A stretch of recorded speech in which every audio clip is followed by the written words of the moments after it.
Well, hello, ZeldaSpeedRuns. We are back with some more TP Any% tournament. This is the 2026 version of that. We have the Wolfdash V number 2 with this is Pool Jamal. Between all these amazing runners, we have a couple that aren't on Restream, but I forget the command to actually get that going, but we will get that command. On commentary today, we have the guy downstairs and Claude Inc. So with that, let you guys take it from there. Have fun, you guys. Thank you, Bacon. Yep, we have another pool of Wolfdash 5. It's going to be a pretty interesting race. We had another one go in this morning. That was pool number 6 for this morning, and now we have number 2, Jamal. We have a bunch of different runners. Like they said, we have 4 on screen right now. It's just ordered by seed at the moment. And then we have Jaquade as well as hey, it's John off screen right now, so just double checking that all runners are ready. It looks like they are. So with that, we'll go ahead and get started right away because we got a pretty long run ahead of us. So runners should see a countdown soon. But hello, hi Claude, how you doing? All right, ready to watch some TP.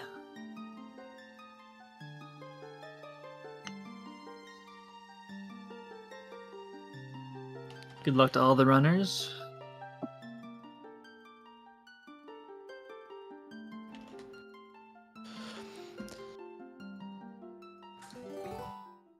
Yep, so we got a pretty interesting run so far. A lot of variety of skills of runners as well. So typical 90% speed run will start off with rolling to a rock that we have named Dwayne. I'm sure you could make a logical guess as to why he's named that. And we're going to take our friend Dwayne over to a gate named Gertrude.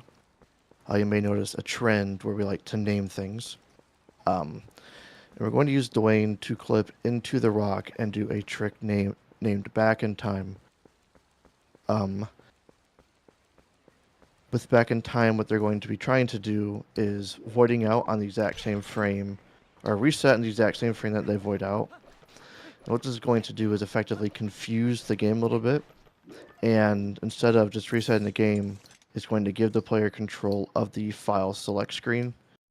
And what that will allow runners to do is they can make a bit save, and that will give them certain properties that will be useful a little bit later on. But the most obvious one at the start will be having the Hylian Shield and the Ordun Sword. And we'll get into the other ones a little bit later. So Claude, where are they going to be going from here?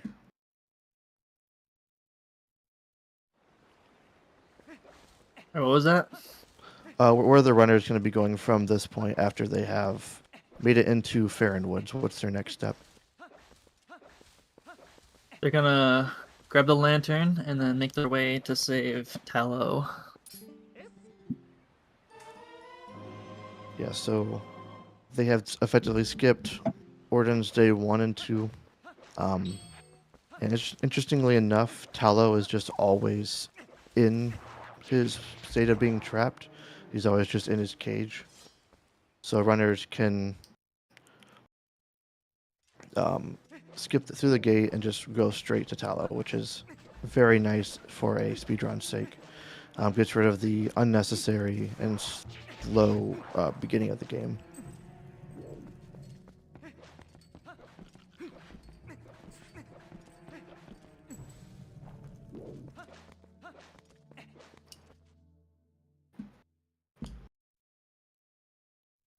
So runners are currently in North Farron. North Farron tends to be a pretty laggy on GameCube. Just the GameCube struggles in certain areas, certain larger areas with a lot going on. So sometimes you'll see runners do some camera manipulation. You'll see that a little bit from Pigeon. He's just trying to turn the camera to try and limit how much stuff is displayed on screen currently. But besides that, it's just a matter of trying to chain rolls frame perfectly in order to maintain speed.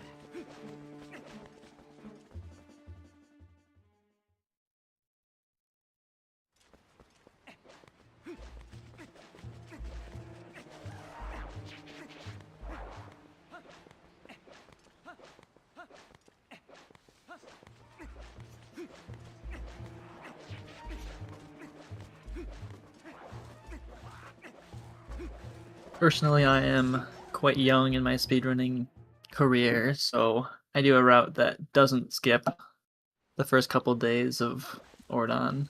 So Yeah, and even if you do it, it's actually a pretty fun routing to do. You do end up having some pretty fun rupee routing that you have to do because you get to get slingshot and do a couple of other things. So it's not very boring. It is slower than skipping it, obviously.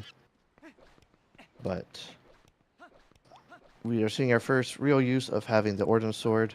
It has a lot more power than the wooden sword does, and allows them to kill the Bokoblins with just 2 slashes, and then breaking the yeah, it cage must be to progress the nice. story. Because The route I do just has slingshot at this point. No you use the sword. slingshot to kill them, and then use the Bokoblin's own swords to break the cage. And then Yeah, we don't you see gotta him on rely on their restream right now. cooperation. Yeah, there's a lot of RNG with the swings too. Um, so we don't see them on restream right now, but Jaquaid is actually running the HD version of the game, which has to actually push the Bokoblins. If you were watching the race earlier today, you would have seen Bean Seller doing that same thing. But we have goats here. Claude, you want to tell them a little bit about how goats works and the annoyingness that is goats? Goats are lovely. They they spawn in the same positions with the same angles, but how they react to Epona is that's RNG. How sensitive they are, how close you can get before they start moving. You can either get really sensitive ones and they go flying anytime you get close, or you can have really stubborn ones that won't move at all. Yeah, and you saw a funny little tech from Marco. He had one Howard that didn't want to cooperate, but what you can do is you can slash the goat, and it will immediately make it aggro, and you can use that to basically lure it into the pen. It's not used very often, but it is kind of a fun piece of tech to pull out every once in a while. But yeah, so once runners are done with bow, they're going to make their way immediately, or not with bow, but with goats, they'll make their way immediately to bow. And this is another side effect of Back in Time. So when doing Back in Time, the runners got the opponent flag, which normally is not set until after beating KB1 in, or I don't know if it's KB1 specifically. I think it's a certain event in Kakariko before Elden. It's after Elden Twilight Yeah, and meeting the Goron and Death Mountain Trail, and you come back, and then that sets the flag for the Epona taming sequence. yep. But that has some more ramifications a little bit later on in about half an hour ish. But for now, it allows them to get Iron Boots because that flag corresponds with this being available. And you may have seen the runners entering the house and then having to initiate all 7 text boxes manually. That is just due to the fact that states are a little bit confused. Normally, this is a cutscene that plays outside the house, but with having to go inside manually, you have to just initiate them manually. Bo is effectively rock, paper, scissors. It's a little bit different in the first phase where he has a nothing option. But effectively, you want him to either do nothing or take a step to his left. And if he does that, then you can get a 1 cycle with fast enough mashing. But as you can see with some of these guys, it's not always preferable RNG. It can snowball very quickly.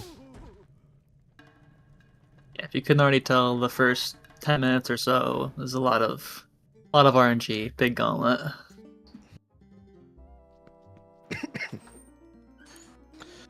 Yeah, it's not uncommon for runners to reset early on just because there's a lot of RNG in the first 7 minutes of the run, and you may as well not start with a big deficit if you can control it.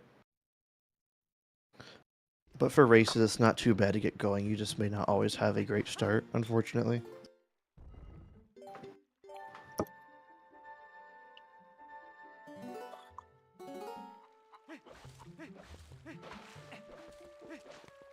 You see the runners making saves here. This will be, it's a small thing, but it'll be very important later on.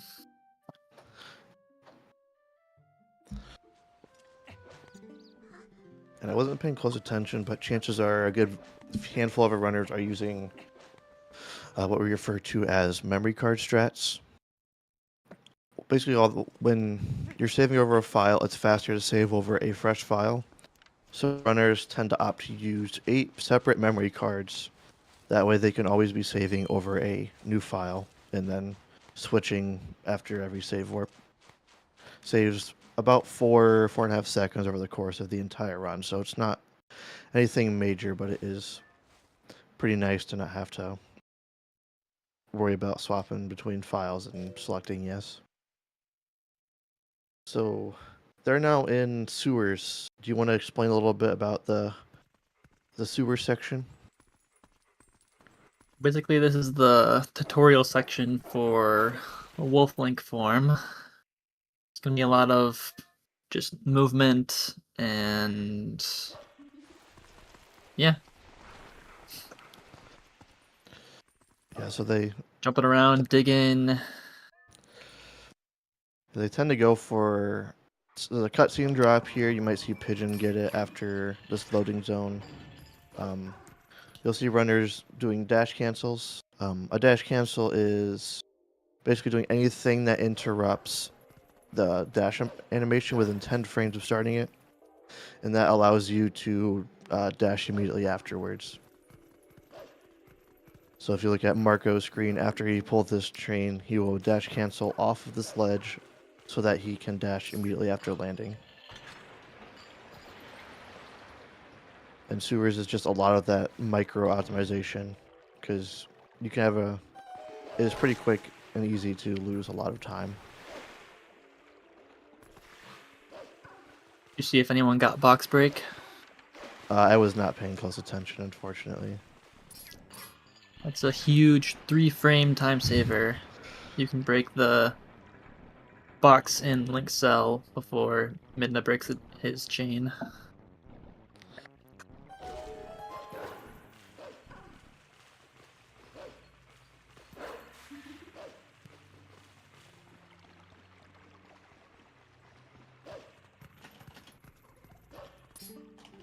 You got a short dialogue skip here in the spiral staircase. If you hit trigger in just the right way, you can avoid Midna yelling at you for breaking the rocks. But just lots of little time saves like this. That's what this sewer section is.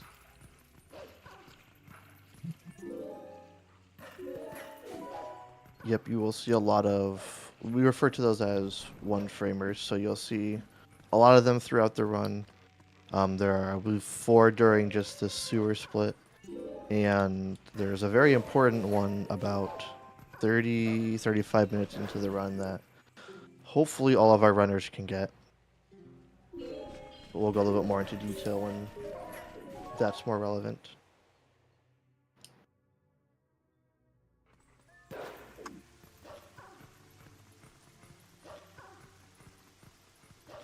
But pretty close between our 4 runners on stream right now.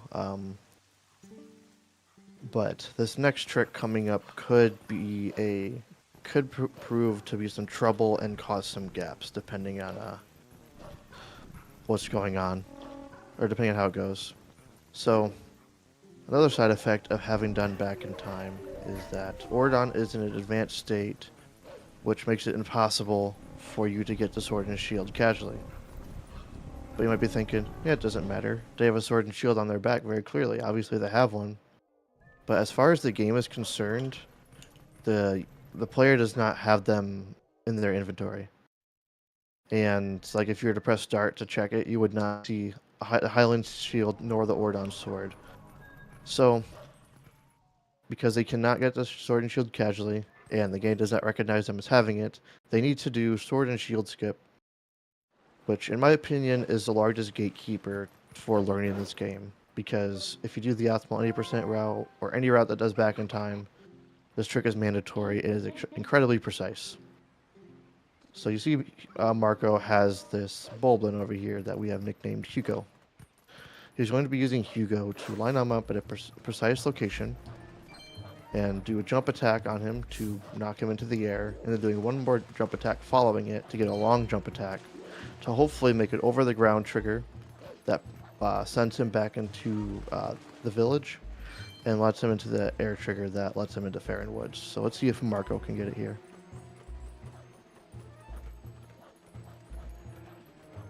Should be pretty good. Ooh. Quite unfortunate. So Just short. every fail is about a minute 10 or so of time loss, because you can't jump attack him again. If you did, you would kill the Bulblin, and he would not respawn. So you have to void out to give him to spawn back, and then lure him all the way back over. We see a Pigeon having a little bit of annoyance as well. We'll see if other runners can get in. Surprising to see these 3 runners all still so close. Sweet, Oh, there they we all go. 3 got it. Nice. Basil Glubbers and Pigeon getting it almost in sync. This is very fun to watch. And then we'll see if Marco can get it on his second try. We have seen in previous tournaments that this is definitely not a deciding factor. We've had runners fail it multiple times and still finish top 2, making it into the main bracket. So as long as we're able to just continue with the run, anything is possible with this game. So as Marco Yes, lots continues... of go ahead. difficult tricks in this route. Yeah, Anything it can is- happen. It's a tough game. It should be good. There we go. Second try isn't too bad, and especially in a race. It kind of sets the tone for a run, but if you're able to get past the nerves and the frustration of a failed attempt, it's not too bad. But we have our other 3 runners doing the first Midna, or the first messenger fight, and it is possible for them to skip getting the Midna fight or the B attack, but if they did that, they would soft lock the entire run. They would not be able to continue. You will be seeing an example of that where they kill it without Midna charge, but that'll be a little bit later in the run.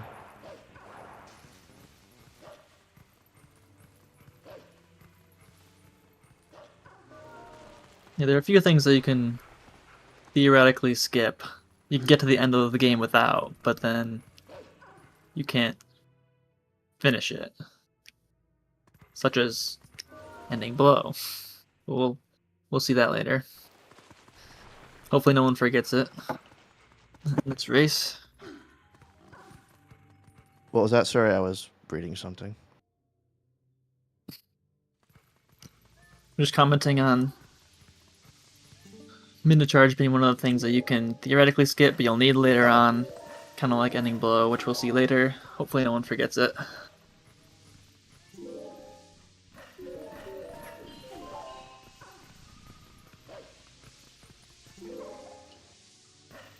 Alright, so upon completing this Midna jump section, these 3 runners, and all of our runners except for Jaquade, who's on HD, where it is patched, are going to be doing a trick known as Early Master Sword, or EMS for short.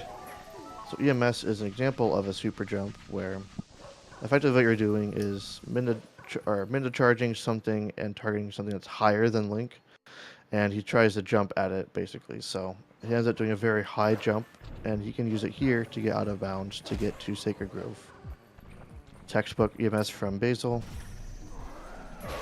You'll see some of these guys tank a hit. That is because there's a specific slow animation that you need to wait for in order to actually do the trick. It does not work with the fast swing.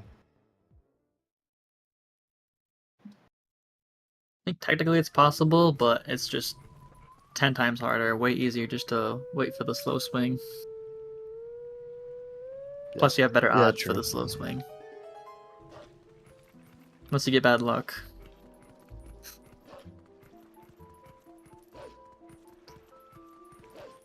I think the most I've had is like 4 bad swings in a row.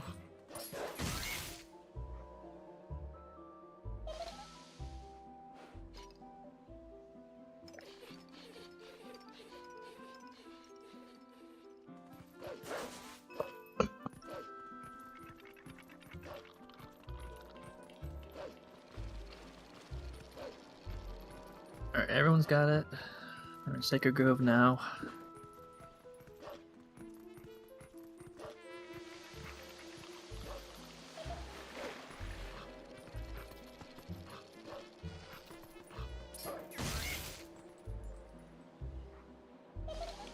I see a question in chat asking how much does language matter? For Twilight Princess, language is not all that important in most cases. So you'll see that Marco is on French.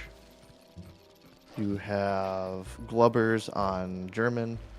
Basil is on English. And you see we swapped out Jaquaid, who is on, looks like he's on English. So for the GameCube version of the game, the only real difference for language is if you run on Japanese. It has map glitch patched, which is very important for the run. With the current route, it's not required because you can do another trick that we'll see Jaquaid do later on. But it is a lot harder than just doing map glitch, and it doesn't really save time on text. You'll see runners opt for French sometimes because you do not need to collect the rupees that are required, so you'll be seeing the other runners collecting rupees because they'll need 300 to fix the cannon. But French, for some reason, has a line of code that doesn't check if you have the amount of money if you talk to Fire manually. So you're able to just say, yes, fix my cannon, and he doesn't actually check how many rupees you have. So he'll take all you have, but you could have 11 rupees, and he would be like, okay, that's fine. Here's a discount for you, bud. French Fire is just really into charity. Yep, the French are very nice people, so it makes sense. Yeah, but French is actually slower by a few seconds, but it really just ends up being preference. Some people like to not bother getting rupees, others enjoy rupee routing, so it's just kind of a matter of preference at the end of the day for the language you choose. So we have Jaquaid on now. So you see he is actually doing Fair and Twilight, whereas GameCube runners can skip doing it entirely. The main reason for this is that HD has to basically casually get to Elden. They don't have certain tricks that GameCube does to be able to get to Elden Twilight. So you'll be seeing him complete all 3 Twilights, and I don't believe any of our other runners are running normal, or running like, actually John might be running a modified beginner route, I'm not entirely sure.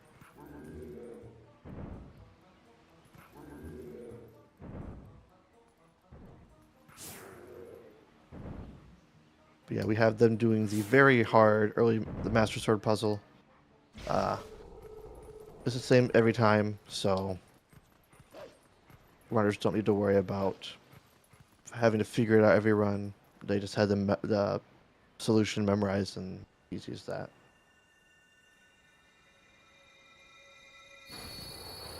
The solution is symmetrical, so you can start by going to the right or to the left. But fun fact, going left on GameCube or right on Wii is 1 frame faster. For some reason. Yeah, there's throughout there's like a few jumps that save frames going the opposite direction, but then there are some that lose frames, so I don't really know what that's all about. I think it's just TP being TP, but yeah, you see our other 3 runners getting Master Sword right now. Marco about a minute behind Glubbers and Basil, and then those 2 within a couple of seconds of each other, so this is probably a good chance to kind of explain the format of the tournament as a whole. So we are currently in the pools phase. So we have 8 pools ranging from 3 to 8 people. One of our pools ended up being a little bit weird. That's kind of how it goes, but all the runners are fighting for basically trying to finish as high as they can, because the top 2 runners in the pool are going to get an automatic a spot in the main bracket. And then everyone who finishes third will get a chance at one of the redemption last chance pools. And the top two from those pools will also make it to the main bracket. And then everyone else gets to go to a redemption bracket where they'll get to play against everyone else that did not make the main pool or the main bracket. So everyone has a chance at participating in a whole bracket, and it ends up kind of separating it by levels of runners, because we do have runners of all varying skill levels and experience.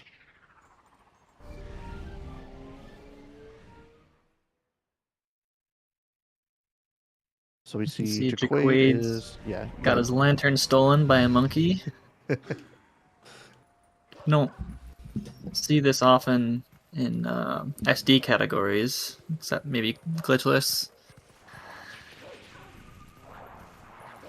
But yeah, it's SD categories can warp because they have Master Sword. Yeah, he can do a few things to push it down some, or to do a few things to make it faster by pushing the monkey. But if you push it too far, then it'll cause problems. So you can't get too overzealous with it.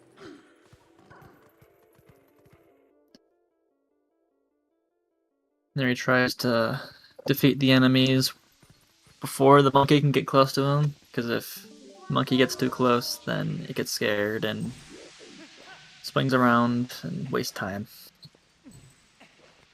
So you have Basil and Glubbers currently swinging the lantern in the mist, which you saw Jaquade doing casually, which was kind of cool to see it back to back. So you saw on Jaquade's screen that all the fog was actually dissipating, where on the other two screen it was actually just, you didn't see the visual of it disappearing. Despite not seeing that, you could obviously see that they were being able to make it through the fog. Just for some reason in the twilight, it doesn't play that animation. So Jaquade shoplifting oil. yeah, he's a thief. We saw it from Bean earlier. So I think these HG runners are just thieves. I don't know.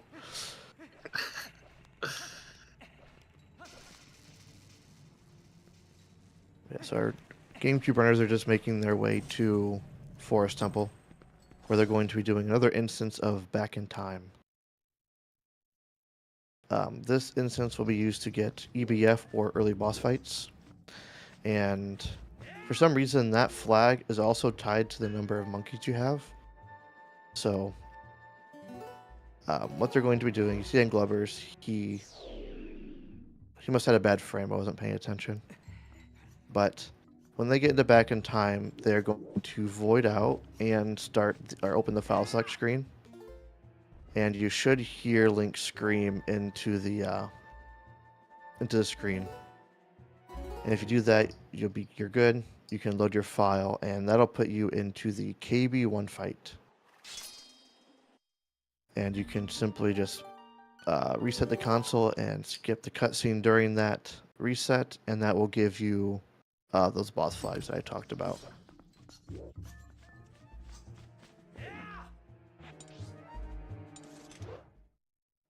Glubber's doing a very old school backup for Iron Boots, or for Back in Time. Very cool.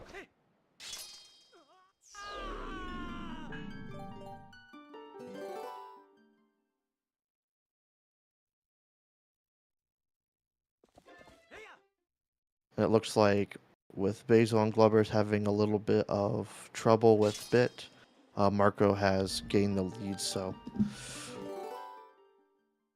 and then we have Jaquade.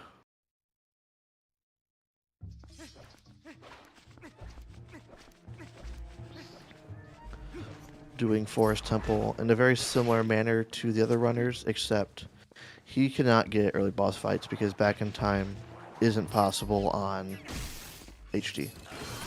But he can climb super fast. Which is one of the This is quality of true. life changes included with HD.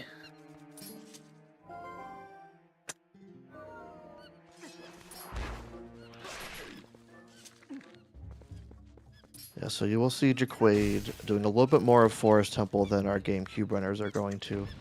But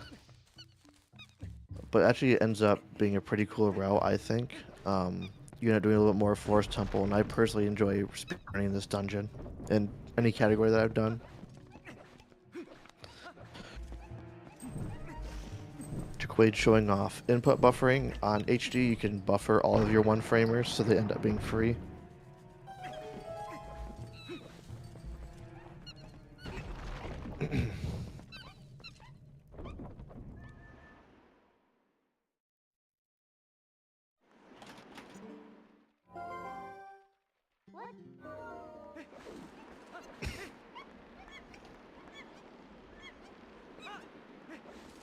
Alright, so now we have Ook. Do you want to explain a little bit about how Ook works and what the fight entails?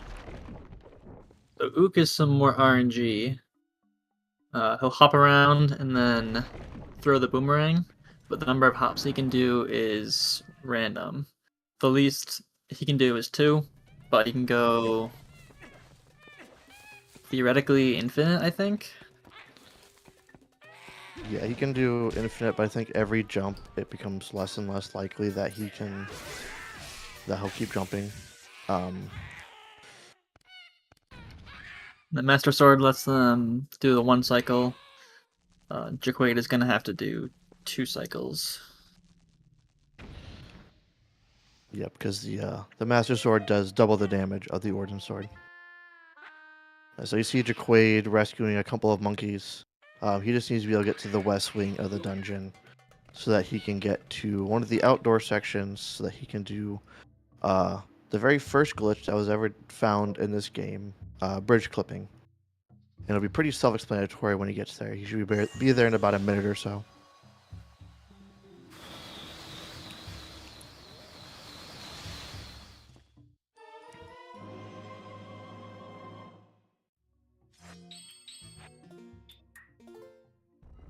So still very close between our top 3 runners, all getting upper 30s or lower 31 boomerangs, which is very respectable for any race setting.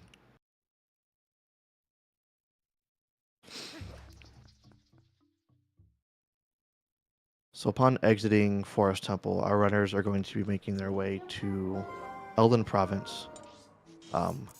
So what they're going to do is warp away and make their way to the gate outside of Farron. And normally there is a minute trigger, or there is a minute trigger that prevents you from leaving. But runners can do their first instance of a boomerang long jump attack. The only reason they went to Forest Temple was to get the boomerang. So if you pay attention to Marco, he's going to be getting to a pretty precise spot and then aiming over some ground that is at higher elevation than Link's feet. And what this is going to do is give Link extra speed that allows him to get a longer jump attack than is anticipated. It allows him to just jump over that trigger. We got Jaquaid doing early Gale, the bridge clip.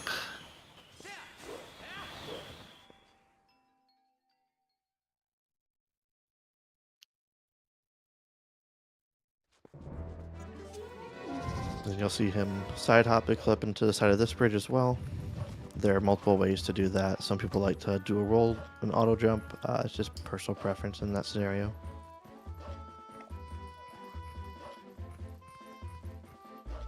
And Marco doing another LJA.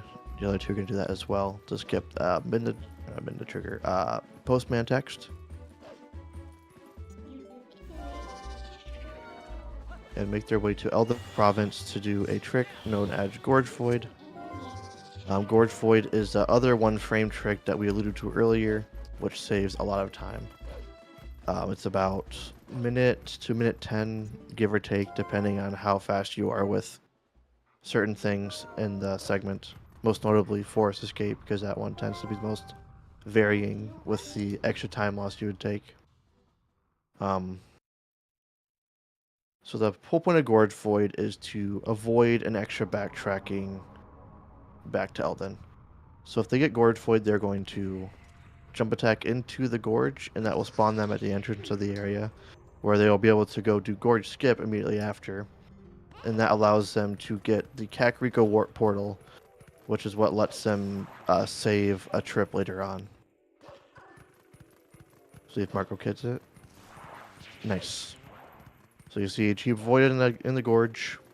He's gonna run up and make his way to top of this hill, where he can dig up a rupee, use the boomerang to pick up the rupee and get it over the fence, and LJA onto the fence using the rupee to stop his momentum and stop him on top of the fence. If you LJA like normal, it'll just want to immediately make Link slip off. And he can use that to get a roll to land on the other side of the fence. So, should be good for him. Webbers gets Gorge Void. Unfortunately, Basil misses. Yeah, so you'll be seeing the little bit of rerouting that they have to do to get back to Eldon. Chances are they're going to go straight to Lineru, get that warp portal, and then warp back to South Farron. It is technically faster to go to Eldon first if you fail Gorge Void. However, it does mean you need to skip a lot of your splits because the routing becomes quite a bit different. And it's less than a second that it saves, so most people just don't bother. Blubber's getting Gorge Gip without a problem. As far as routes go, I'm pretty sure the 3 GameCube runners on screen are on the Gorge ELH route, which is the current fastest route. Jaquade will be doing the optimal HD route. I don't know if he'll be doing Pogate Skip. We'll find out in about an hour if he does. Right about maybe close to an hour and a half for HD.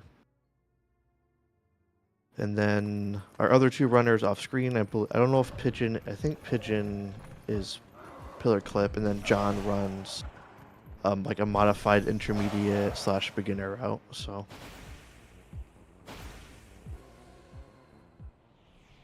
we'll probably try and bring John on here pretty soon, just so we can get see what he's got going on.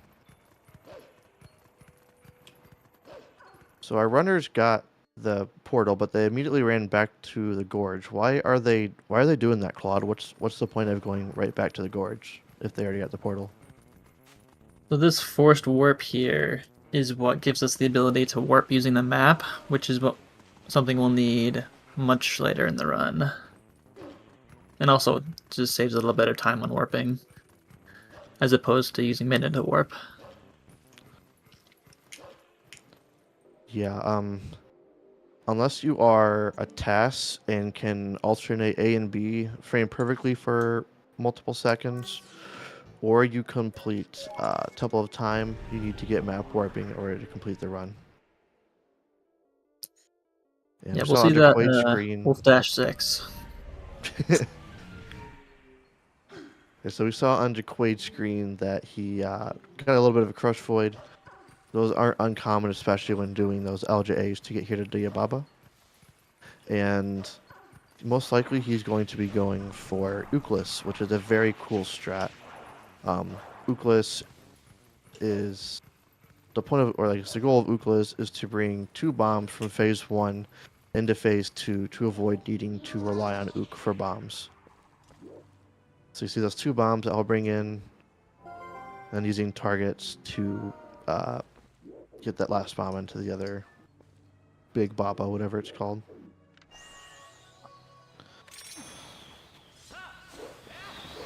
So if all goes well, we will not be seeing Ook again. Or Ook. Yeah, it doesn't get enough representation.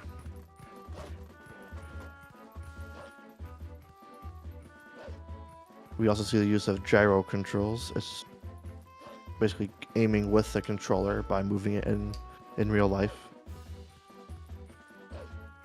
Ends up saving quite a bit of time on aiming. There we go.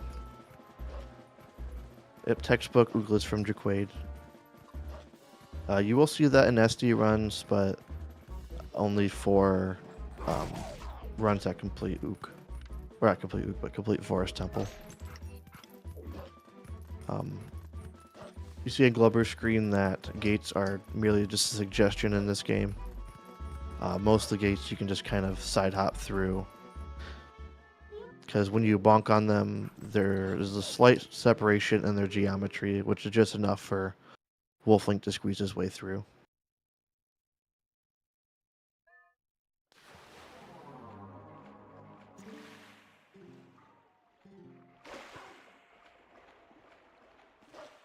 So we see Marco going for a pretty risky strat. He's going for a strat that involves drowning the Cargrock Rider, which isn't overly difficult, but it has the risk of crashing your game. And if he was to crash his game, he would have to go back to his last save, which is all the way back in Forest Temple. So he would end up losing multiple minutes to crashing his game. But luckily, he had textbook drowning, so it wasn't a problem. It looks like Glubbers will be going for it as well.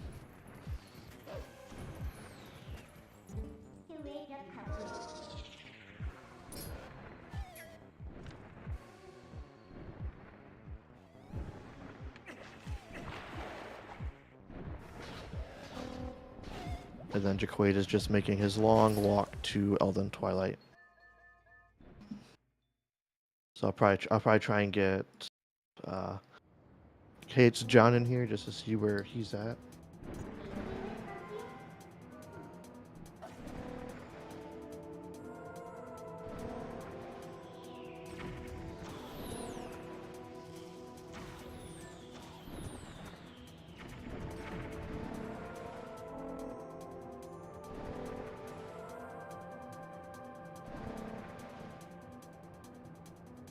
You're gonna see a lot of cool route differences in the different versions throughout this tournament,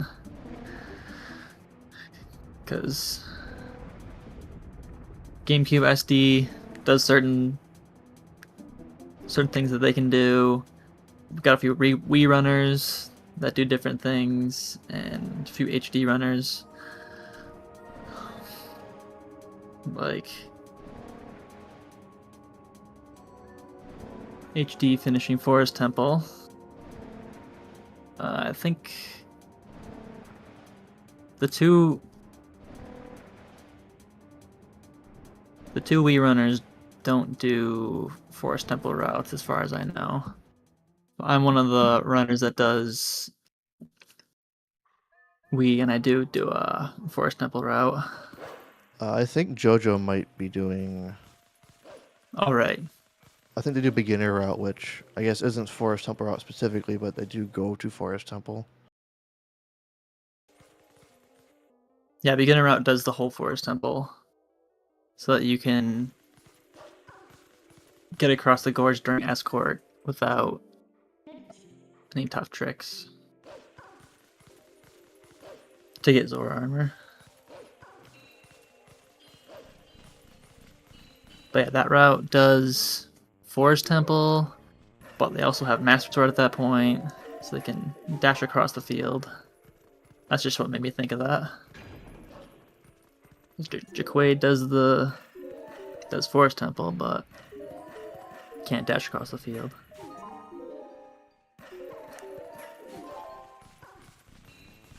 Now he's fighting KB.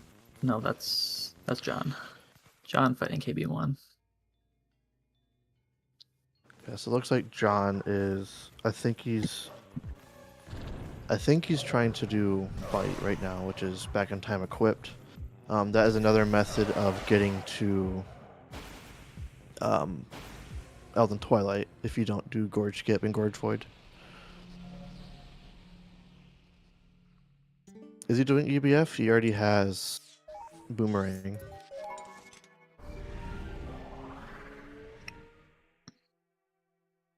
I'm honestly not entirely sure exactly which route John is running. He's only been running for a few weeks, so he's running a pretty untraditional route, which is not a problem by any means. You actually see a little bit of a little timer at the top right of his screen. That is because he is on the emulator version of the game. We are allowing emulator in the tournament, and we do have separate emulator boards. Those boards use in-game timing to kind of get rid of some differences that people may have between different emulators.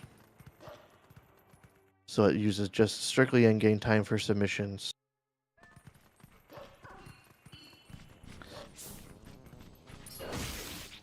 So we got Basil doing Gorge Skip, and then Glubbers and Marco are in Elden Twilight. You can see on Glubbers that, again, collision just tends to be a suggestion, and you'll see some pretty major examples of that later on.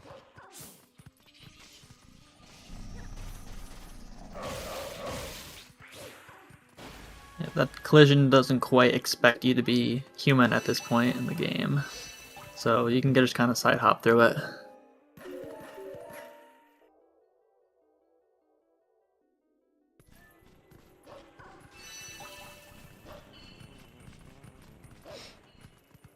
John fighting KB1 the traditional way. Yeah, there are strats for KB1 where you can kind of turn around halfway through the bridge and get 2 hits, but it's not that much faster and it's kind of awkward to do. You have Marco and the Eld Inn, which I think is just a wonderful name for a location in a video game. I love me a good pun. But Can't it's a believe they pretty named the technical whole room. province after this one building. And maybe we have it backwards.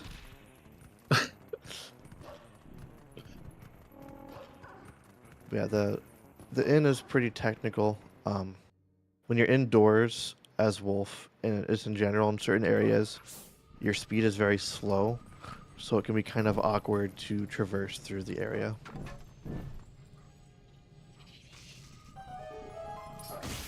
And Elden Twilight in general is a pretty fun section of the run. It's only about 6.5, 7 minutes of gameplay, and there's a lot of really small optimizations that you can do.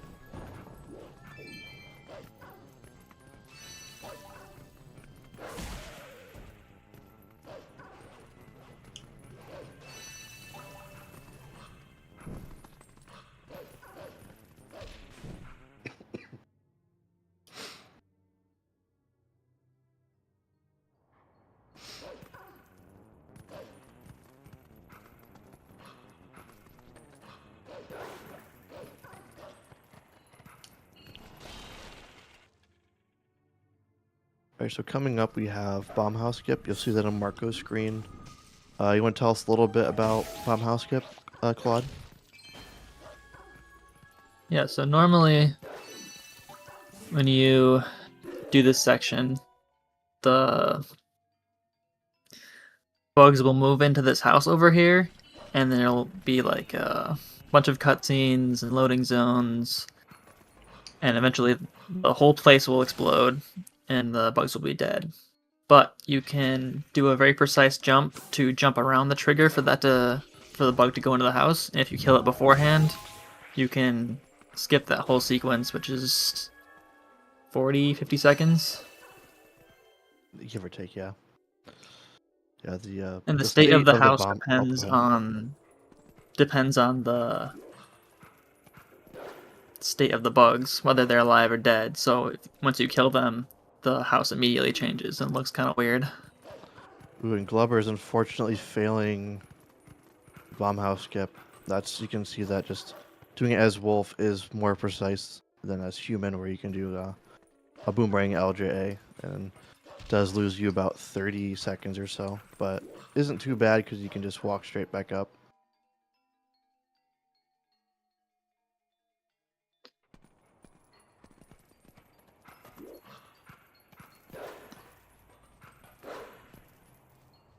And this one should be perfectly fine. There we go. Perfect from Glubbers. The Wii version that I'm used to running doesn't have boomerang LJAs, so that trick is required if you want to skip the bomb house at all. Yeah, like most things, it is harder on Wii. Wii is just harder to do pretty much everything on. I believe it's also harder on HD because Wii U controllers lack any notches. Oh yeah, that's And also, true. I think I didn't even think about that. the visual cues are different too.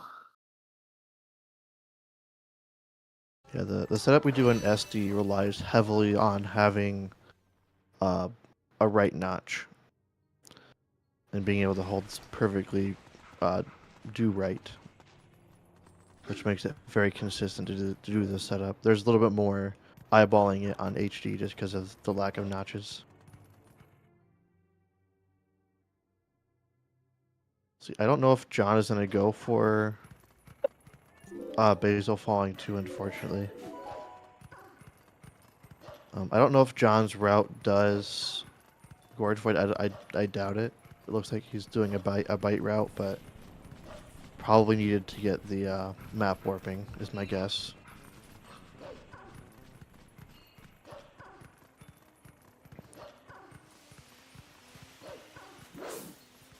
We have Marco completing Elden Twilight.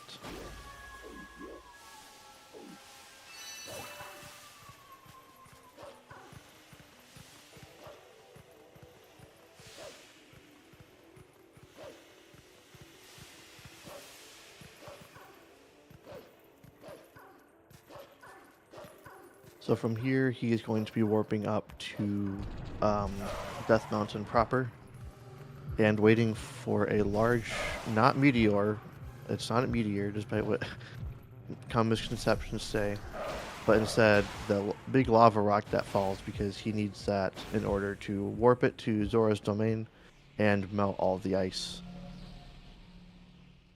Yeah, I was thinking about that the other day. Like, this isn't technically a meteor. It's not from space. It's just a lava rock.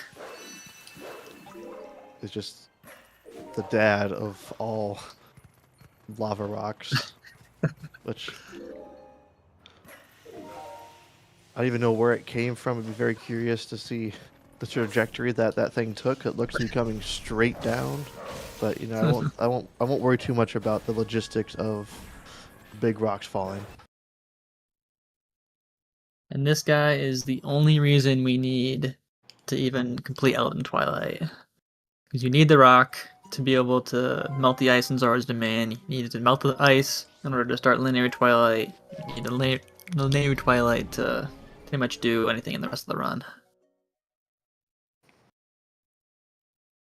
Yeah, the first hour of an 90% ELH route is really just a long list of dependencies so that you can actually progress later into the game, because if you were to beat Lake Bed Temple with Linear Twilight still active, you would be running into some, I guess, not good problems. We'll just leave it at that.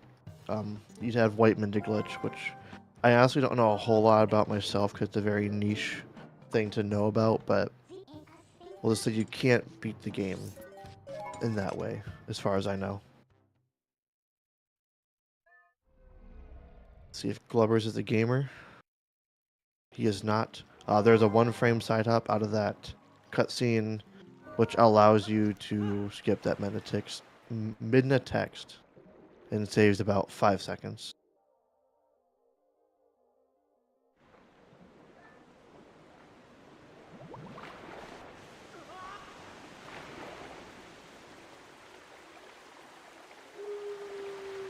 So Marco is working on Linear Twilight. Linear is the longest of the Twilights. Golds are just under 10 minutes. And it is so long, largely in part to the fact that there is one bug in Castletown that you have to run all the way to, and it's about 2-ish minutes of just running in a straight line. So it makes this segment pretty long, but besides that, there are some interesting strats you'll see. A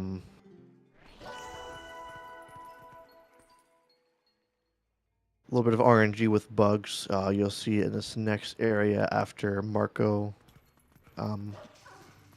leaves the lake up here. Or this, I don't know what you call it, the spring? I don't know what this area is called. And Domain, throne room. Domain. So you'll be seeing And Marco jumping into the water like that. Yep. Jumping into the water like that skips cutscene trigger for Rutella. That saves a good bit of time. And it also allows him to do what you just saw, which is waterfall side hop, which is just a little bit faster than landing with iron boots and then walking out of the water and dropping below. And then we have lily pad bugs, which tend to be the bane of everyone's existence. We have pain and But suffering, geez, apparently. but very His solid race from earlier Marco. this week. Dude, She's got some insane lily pad bugs. G's got a double hit. They died in the water, like they were in the water when he killed them, and it was the same frame of a hit, so he synced hit stuns.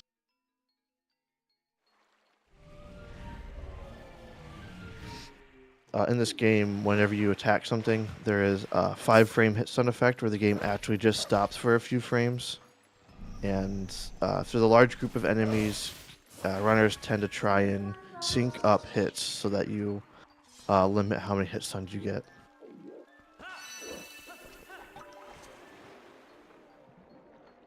And then we see John doing that human version of bomb house skip that I had mentioned.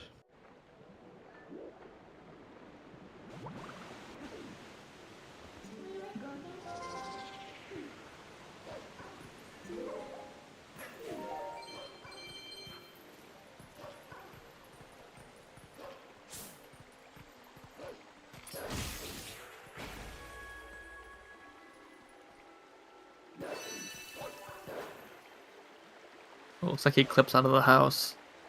The interesting thing about this is even though it looks like the house is in pieces, it still has the collision of the full house.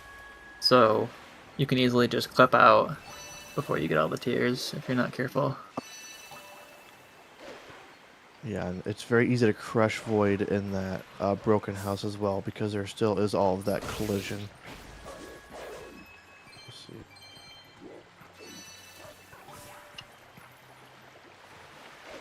So we're going to go ahead and switch out for Pigeon and Jaquade. Check in and see where they're at. Marco starting the long trek to Castletown. That we have hold up and mash A section. It is fast and optimal and brings you right to the portal fight.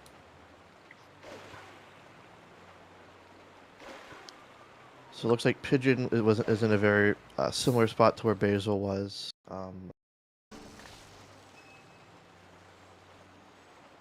Except looking at splits, it looks like they are on... Actually, I'm not entirely sure what route they're on, looking at their split times. Well, actually, no, yeah, it would end up being ELH because they have a 46-49, which would be insane on Pillar Clip. Oh, and unfortunately, failing this messenger fight, they can be kind of a pain if they're far apart.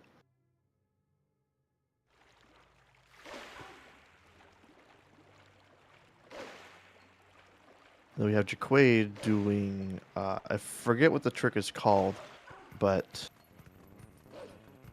the whole goal of it is to fall down without getting hit off by the Goron. So we should walk back and then save a little bit of time not having to watch the cutscene of the Goron hitting you off and everything.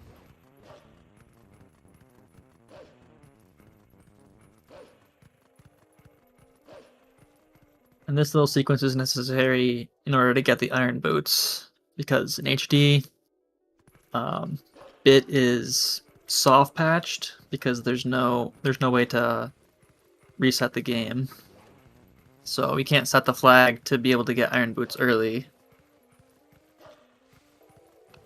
We have to tame Epona and then head over to Ordon. Yeah, a lot of this stuff is pretty cool to see and fun to play because you don't really see it in SD runs anymore unless you're doing really just hundo or glitchless, which neither of those categories are very often ran just because they are so long. Looks like we have Pigeon failing waterfall side hop and not save warping. You want to save warp if you fall because it'll put you right back up top, and that ends up being the fastest backup. But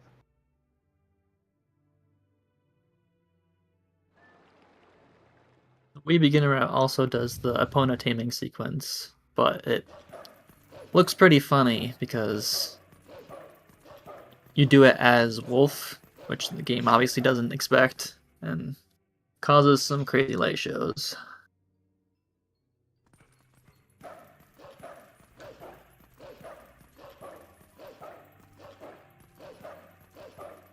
Yep, so we have Marco finishing up the flying bugs.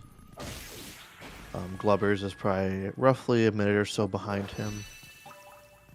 Minute and a half maybe. And then Jaquade is making his way to Linear Twilight, which is pretty casual because they could do Linear Gate Clip, but I don't think it ends up being fast in this case.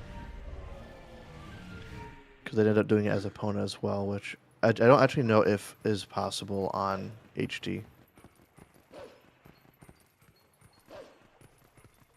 About to see a trick known as Fire Skip, which will... He's going to call Midna as Epona falls to the Void Plane, which disables the Void, but allows you to run around on the bottom of the world, which lets you get to the Linear Twilight Wall, which extends down infinitely. And that... I totally forgot about this trick. Yeah. It's really cool. Makes it possible to skip Goron Mines and Virus.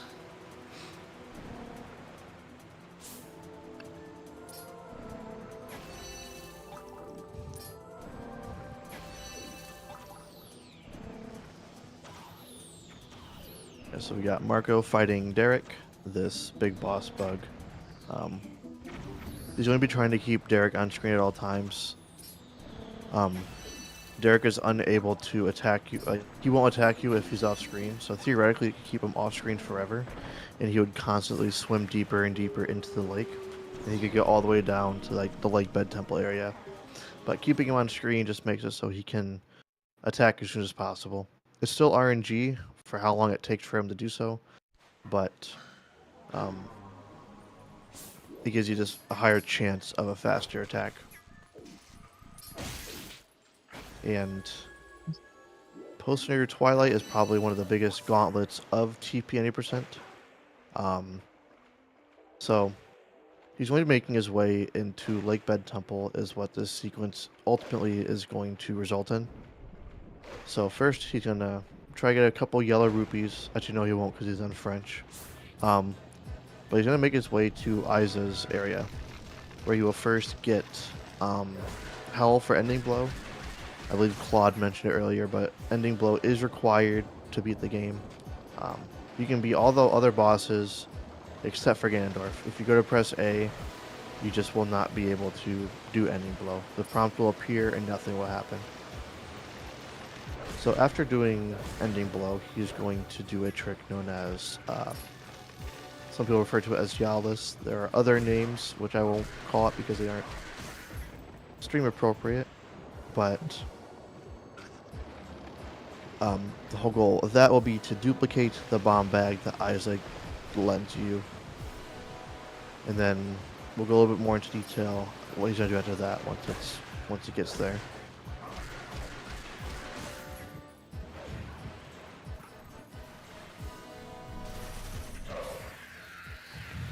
So we got Glubbers finishing Linear Twilight as well. Cool, because if you start that last attack in the right position, you'll bonk on the side of the bug, and that will skip the animation of Link jumping between all the legs to attack. Quick little time save. And then Glubbers is going to be doing the exact same thing that Marco is about to do, except he actually will be attempting to collect some yellows, I assume. There are a couple yellow rupees dropping down from Zora's domain that we'll want to grab just because of rupee routing reasons. Yeah, so here you'll see Marco transferring behind the sign and talking to Aiza. Then he's going to do a setup on the steps here and walk back to try and basically split the line between a trigger that allows the Shadow Beast to spawn and a trigger that makes the walls appear.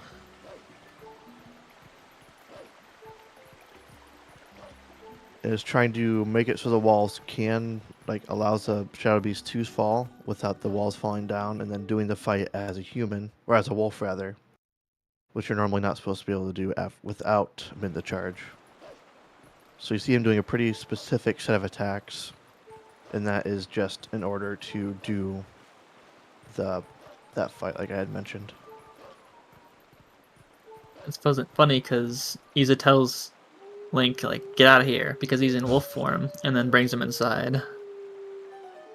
Normally her dialogue is a little bit different, but because you're a wolf, it changes a bit. On Jaquade's side, you see a result of HD. HD has a lot of quality of life improvements. One of which, being we didn't mention earlier, of instant tier collect, as well as they just got rid of like 3 or 4 tiers or something. So there are just less of them to collect, which is nice because a lot of people didn't really enjoy the tier collection section in the game. So he ends up saving a decent bit of time on the Twilights. Right, so Marco has duplicated his bomb bag and is now going to make his way to Lake Hylia, where he's going to go talk to Trill and definitely listen to some instructions on how to do the mini game, because he doesn't want to forget how to do it. Right, that'd be kind of embarrassing. Right. Oh, Marco, it's right there. You go. Yeah, his health is So, pretty low. He could use a heart piece. yeah, hopefully he doesn't die here. That would be pretty bad, but I think he'll be okay. He's pretty good at this game, so it'd be kind of embarrassing for him to die here. Alright, so see if they can get the score of 10,000 for that heart piece to get his health back. Marco, other way. No, don't you. What do you do? Oh. Uh-oh. Oh shit. He's. Do we tell him? This is kind of embarrassing. We won't break his heart. It's okay. We'll just let him continue. It's fine. I think he's used to it. It says game over on his splits. Yeah, he can go for a swim. It's fine. Oh wait, where'd the water go? So I'll explain that here in just a second. He did empty Lake Hylia. I'll explain the details after he does the trick to enter Lake Bed. He's going to be doing a pretty easy setup to get into a specific position that is going to allow him to do a bomb boost into the dungeon. So the bomb is not only going to blow up the rock, but it's also going to boost him onto the ledge that the rock is on. So if he presses B, that's right, frame, perfect. It'll land him just like that. Nice. Where he'll be able to enter Lake Bed and save warp. And because he has Master Sword, it's going to spawn him outside the dungeon. Reason being just because if you're here as a wolf, they don't want you to save warp as a wolf and then spawn underwater. So that's the reasoning behind that. But before that, what he was doing was a plumb out of bounds bonk and dying during that minigame. And for some reason, dying in the plumb minigame loads the game in a weird state where it is like Hylia, except there is just no water. I don't know the backend as to why it does that, but it is pretty convenient for us that it does.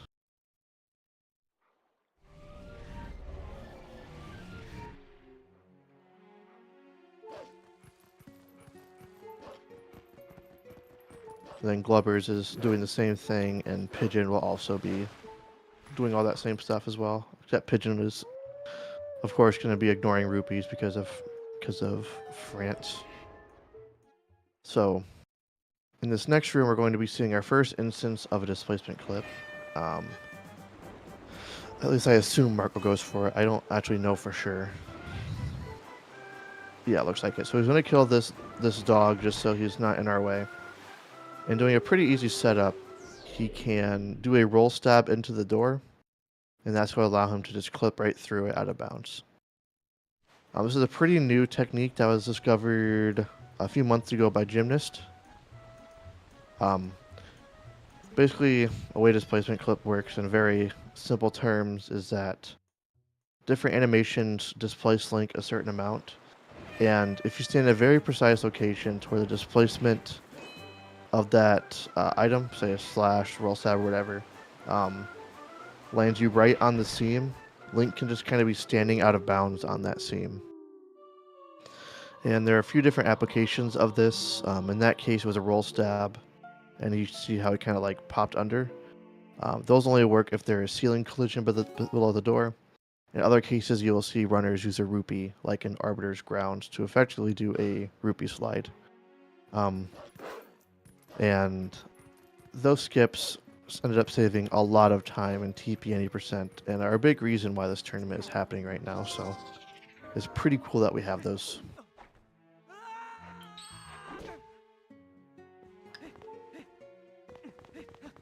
You also see runners wasting bombs because you're going to need to empty the bomb bag in order to pick up water bombs, which are going to help us throughout the rest of the run.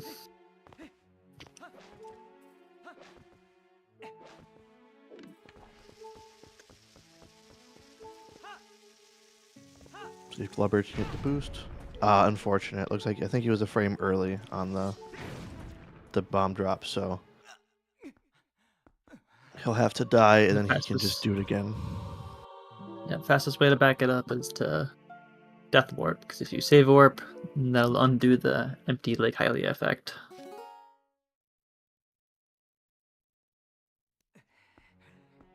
Yep, so we see Marco getting some water bombs. Why is Marco getting water bombed? Why didn't he just keep his regular bombs? He had so many more of those. Why does he want the water ones? So if you notice, we didn't get Zora armor, and we are in the water dungeon. There's a whole lot of water in Morpheal's arena. So fortunately, water bombs let us refill our air meter, because if you take out a water bomb and unequip or force unequip the iron boots while he's taking the water bomb out, he'll start swimming with the water bomb. And when you let the bomb go, the game will kind of think that Link is in a grounded state and refill his air, which makes Morpheal without Zora armor possible. Yeah, the We'll game also be basically using the same thing assumes. during Zant. Yeah, the game basically assumes that you can't be, like moving with water bombs if you are, like not on solid ground. So it just like assumes you're above ground and refills your air meter. And then also, Marco will be very careful to make sure he skips this cutscene. Skipping the cutscene refills your air meter. If you watch it all the way through, it does not for some reason. So you see at the start of this, if the eyeball wants to cooperate, he's going to pull a bomb, equip over iron boots like Claude had described, and you see that he is now floating with water bomb. And during this cutscene, not Wolf Link, but Human Link will actually be rising up, and that's what you want, because more fuel will also be high in the air. So with good RNG, Marco could go for a one bomb. We'll see what he ends up going for.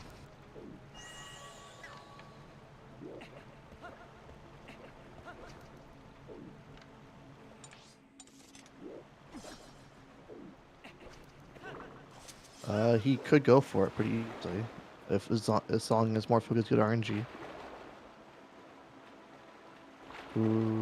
Yeah, I think he's playing it. Yeah, he's playing it safe. The way that Morpheal's head bobs will determine whether or not you're able to get a regrab on her. So if she is bobbing upward, it is incredibly unlikely for you to get a regrab. So he did the smart choice, and then is just going for a 2-bomb. So he'll be able to buffer as much as he needs to for her to be moving in a favorable way. That should be fine. Very good. So that's a pretty textbook 2-bomb from Marco. Yeah, this fight is definitely a lot comfier when you got Zora armor. which is what Jaquaid is on his way to get. About to start the escort.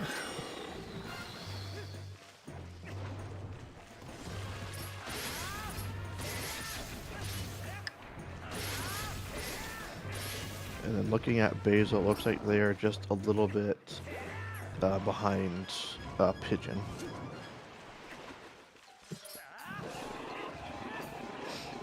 Pigeon playing with Purple Friend a little bit. Yeah, our bestest friend. So, what is Jaquaid doing right now? What is the where is he currently going? So this is the escort sequence. We're trying to bring some of our friends to Kakariko Village. But ahead of us is King Bulblin 2, the King Bulblin 2 fight, which we are not very prepared for. So, but luckily, we can set opponent up over here and do a step clip, which can push us through the wall, and we void out. It'll put us past the King Bulblin 2 fight. Interestingly, Because oh, go ahead. Sorry. during the step up animation, collision is disabled, so the opponent can push us out of bounds, and yeah. So we got it right there. Faster and easier than fighting King Bulblin. Yeah, funnily enough, that's that Mr. Men strat. Pretty old runner isn't around anymore, but that was discovered, I want to say, in 2018, and I guess we just never fully understood why it worked, because we didn't only just rediscover just our step clips until like late 2025, or I guess mid 2025, when we discovered them in, I don't know where they were discovered, but we first applied them in the Stalfos Freeman Arbiters, and was actually part of the old Pod Gate Skip. So it's pretty interesting how that's always existed, we just never really knew what it was. And we've seen displacement clips before in much the same way, as kind of like weird occurrences that we don't know why this happened. And then yeah, now we understand displacement clips more, and we can use them in a lot of places to save a lot of time.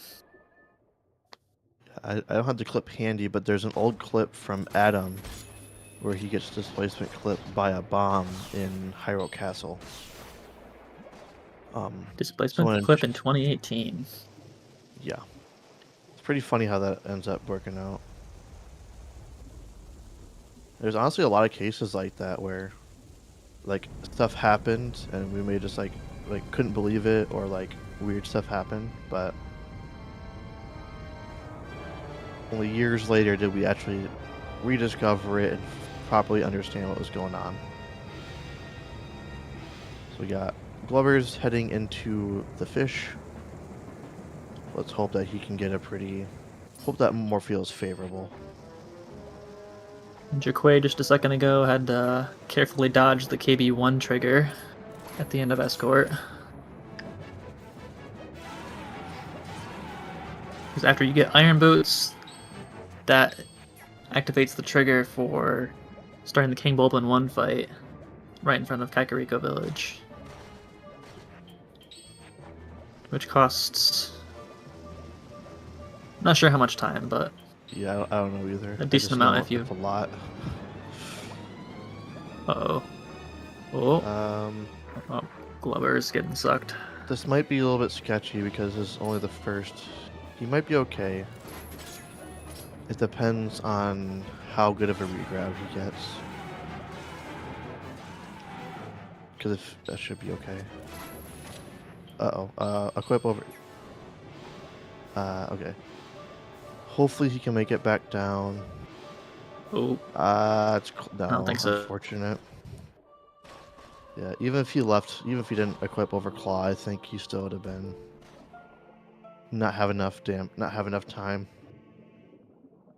Because if you equip over, or if you equip over a claw, it wants to put away the claw shot before you can put an iron boot, so you're losing a little bit of time there. It's kind of unfortunate. I don't think that was a bad move on his part either. Just unfortunate RNG from Morpheal. So with that, him and Pigeon are actually very close with each other. And it looks like Basil is also making their way into Morpheal. So it's a very tight race between seeds 2 through 4. So definitely keeping it very entertaining for the rest of us. Jaquaid finally on his way to get iron boots. An hour and 20 minutes in.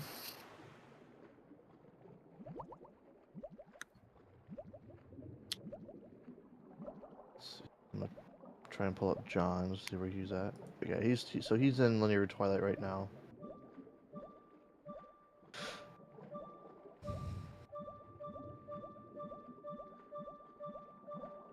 Yeah, sounds about right. That's probably where I would be in a run. Excuse me. See Marco doing tower climb and MDH. We haven't discussed it a whole lot because there's not a whole lot going on. There are a couple LJAs you can do in the tower to speed things up, and he's going to be trying to make a win cycle here. Just relies on pretty clean movement. You don't have to be perfect, but you can't be making any major mistakes, otherwise you won't make it.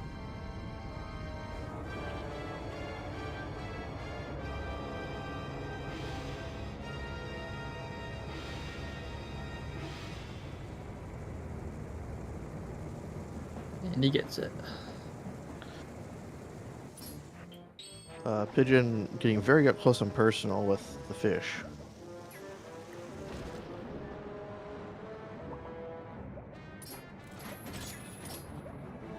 That's kind of a... Okay, that was just the first hit. Never mind.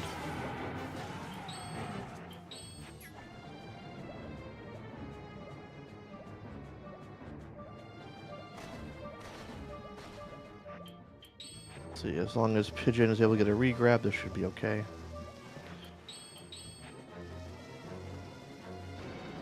Probably a similar case for Glubbers as well. Marco not forgetting ending blow. He's in a quick over. There you go. Man, they are like in sync on ending blow. What the heck? That's awesome. That's very cool. And then Jaquaid is having an oily slap session with Bo. Fortunately, he didn't equip the Zora armor before this. If he did, you'd see the dark texture on Link's chin when he has the Zora armor on still renders in this cutscene, in this segment, because they didn't expect you to have the Zora armor at this point. Yeah, it's looking like Basil is probably 10 seconds behind, 10, 15 seconds behind the other two, so still an incredibly close race between those three. And Marco does have a pretty commanding lead.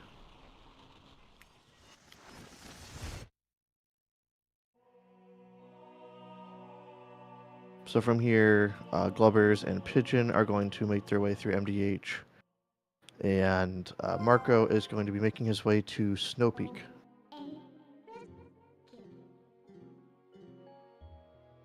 So during the Snow Peak ascent section of the run, we have a little silly thing going on where we are allowing runners, or not runners, but common chatters to try and guess what certain runners' favorite ice cream flavors are.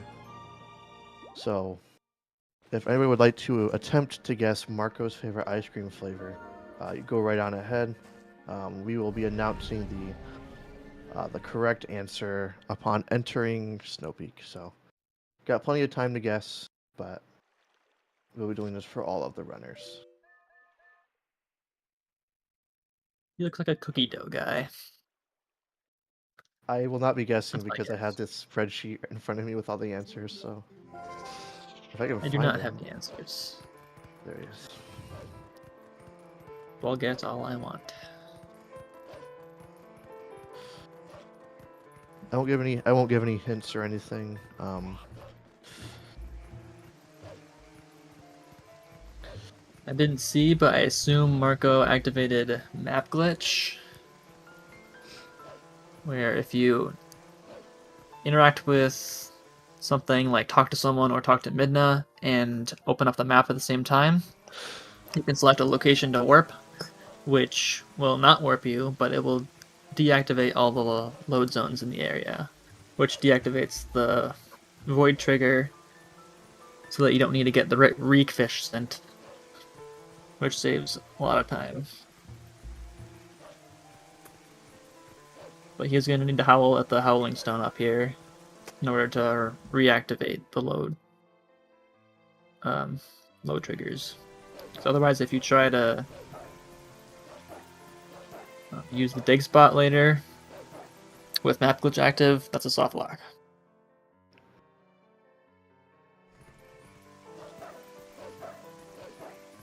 Yeah, you definitely don't want to do that because there are two things you don't want to do with map glitch enabled.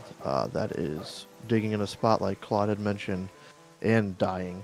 Both are very, very bad, and would likely, in most cases, result in a dead run. You would have to reset and go back to whatever your last save was, which in this case for Marco would have been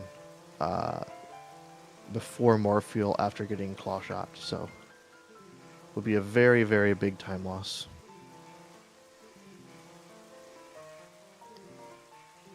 And we saw Jaquay doing a very cool clip. I don't remember what it's called, but it has a funny name.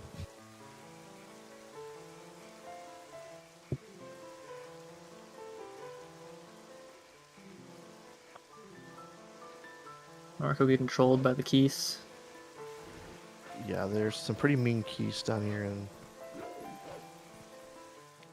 sometimes you'll phase right through them, others they will destroy you right as you get to the top.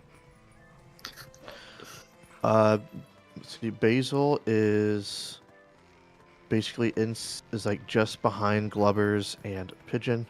They just entered the bar. That's without the delay. And then John is doing KB2 skip right now. Marco's still getting trolled by keys. And Marco doing messenger skip.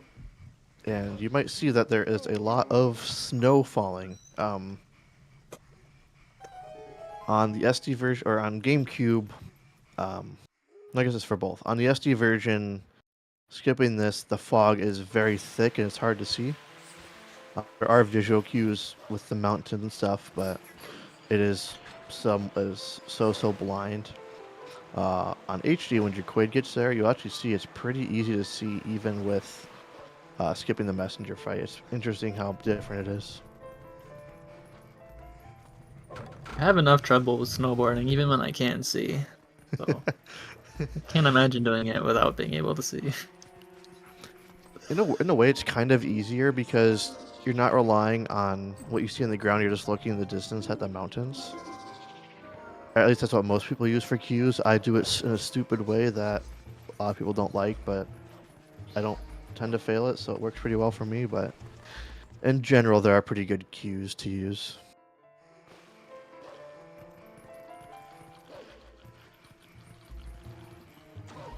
Man, they are like super in sync right now as well. For Jaquade, Really close. So Jaquade is going to be taking a route. I believe, maybe, I don't know if they still do the unloading of the gate. I believe if you go into the area with, I think it's, man, I forget what gate it is. There's a certain gate that if you load it in lake bed and don't power off your system, it'll just be unloaded and sitting in the sky. But I think that's bypassed by 3PCC instead. But we will be seeing him do, I don't know if he has bombs or if he'll be doing pot clip. I wasn't paying attention to the... I think he's going to do a look-through clip, which is some HD exclusive tech. I don't know if I've seen these before. What the hell?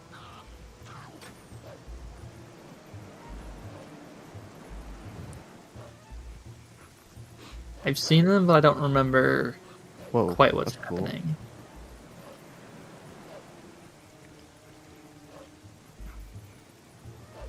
Yeah, so after this, Jaquita is going to do Morpheal. And I should probably, I need to pull up the route. I think after Morpheal, he might go to Snow Peak.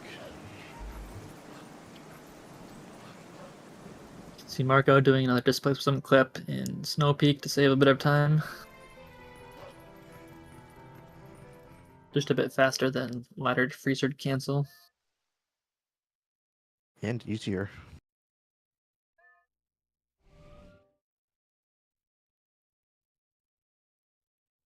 Like, displacement clips in general just made our lives so much easier as runners, with the added benefit of being faster in every case. Or not every case, but every case that we use is faster.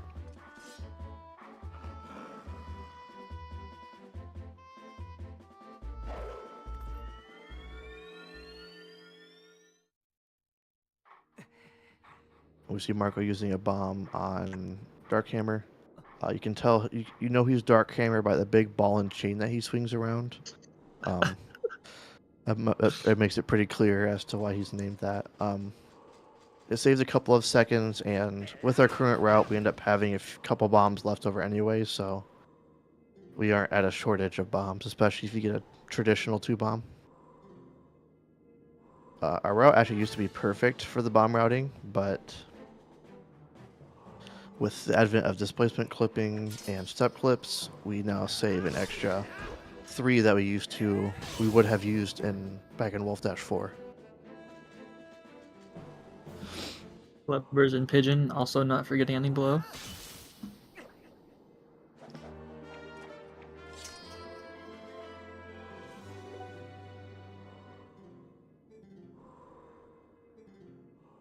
So yeah, we'll go ahead and put Basil on for Jaquade for now. I don't know if we've mentioned this, but displacement clips don't work on HD.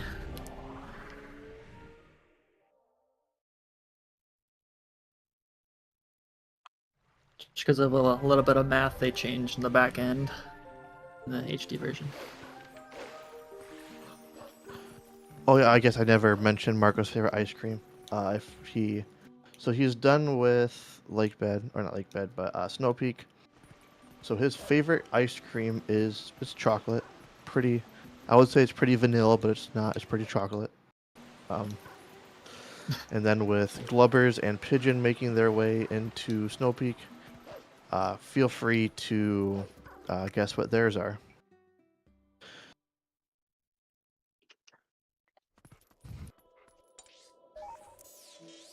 And then we'll probably wait on Basil's a little bit, just so we're not trying to guess 3 at once, so.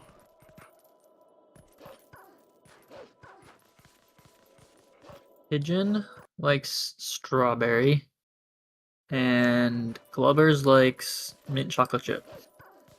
Actually,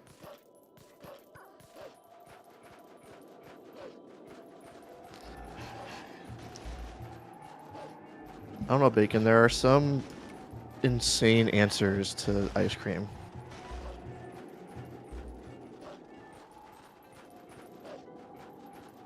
So we have a very close race between Glubbers and Pigeon, and then Basil is just a little bit behind them. Then we have Marco. He already talked to Aru to get the memo. Actually, at least I assume he did.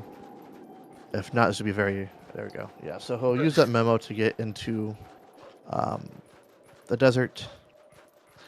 It's not uncommon for runners to sometimes just go straight to Aru, talk to him, and be like, wait a second, I don't have my piece of paper.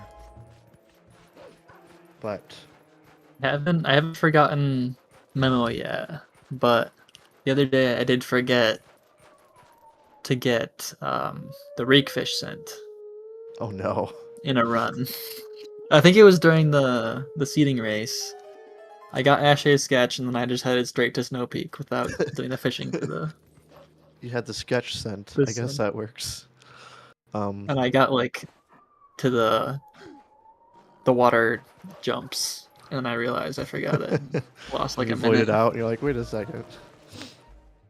No, I got to the water, and just remembered that I forgot it.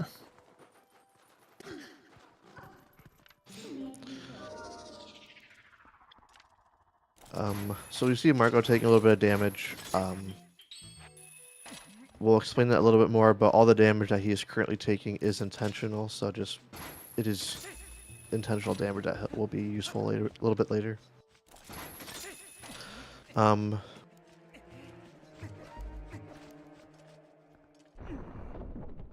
Yeah, but besides that, desert is pretty straightforward. You just run straight forward until you get to here, and then you're able to clip through the wall. Or the fence, whatever you want to call it. And see Midna's eyes, apparently. Doing it as Wolf is faster. It can be kind of finicky. If Link is caught in some weird polygons and the camera goes crazy. But Marco's going to be doing another instance of map glitch that Claude had described earlier. Except this time he's using it to enter KB3 fight. He's going to get out of bounds and then jump attack out of bounds towards his tent. And the way the air triggers work in this game is they extend infinitely upwards and infinitely downwards. So as he's voiding out, he's actually moving forwards towards that trigger and will eventually hit it. So as long as he's angled in a pretty wide range, he'll eventually hit it. So that should be fine. If you look at his mini-map, you see the little triangle moving and then snapping into place when he hits the trigger. And then he just needs to make sure not to die because, like we mentioned earlier, dying with and back in time is incredibly bad.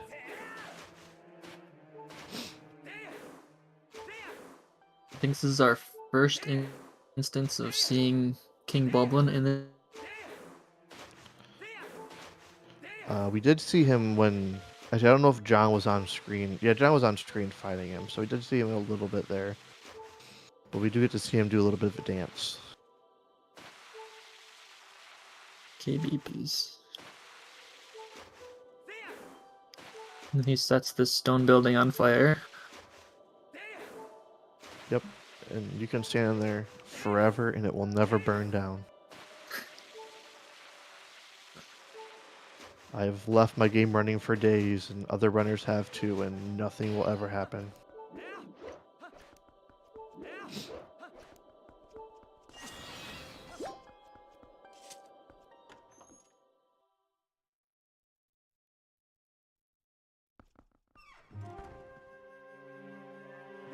And then just an update. Other runners, Triquade is an MDH. And looks like John, once his game stops loading, looks like he's making his way into Lake Bed.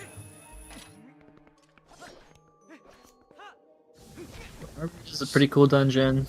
Lots of cool tricks and skips. Fun to watch. Yeah, so while we are watching a little bit of cutscene before we describe the trick, Flubber's favorite ice cream flavor was question mark. I don't think anybody guessed that, unfortunately. And then Question mark. yeah, he just put a question mark, so I guess it might be a flavor I'm just not aware of.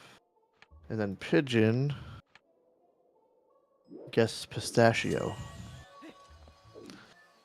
as his favorite flavor. So, if you guys want to try and guess Basil's, feel free. And then we'll touch base on theirs a little bit later. So, Marco, you can go before the gate drops, right? You don't want to close on you. That'd be really bad. Surely there's no way to get past it.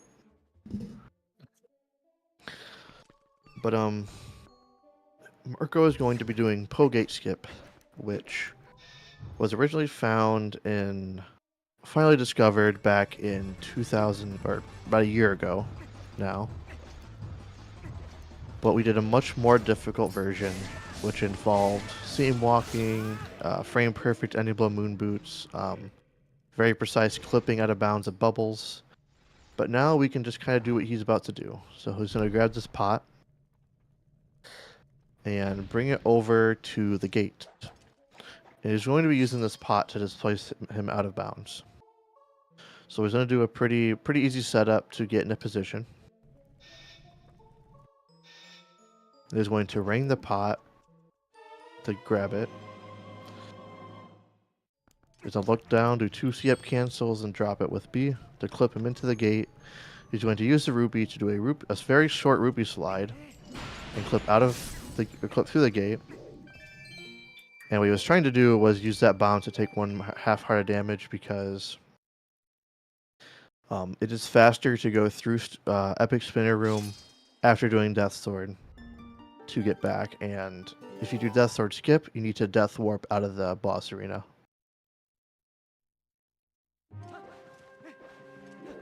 Who would have thought rupee slides would be useful in any percent a year ago?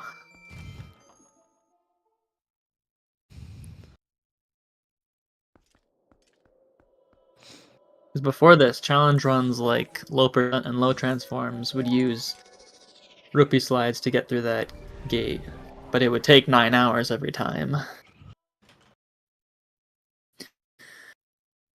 But clipping into that gate cuts down the distance we have to slide by a lot, so makes it a lot quicker, clearly.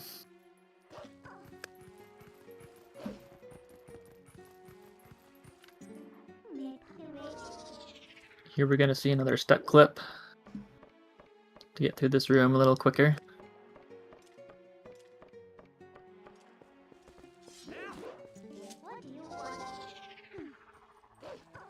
And on Wii, you can do a third-person claw shot clip, which is a little bit faster. Just kind of shoot through the wall. Lots of cool ways to do that room.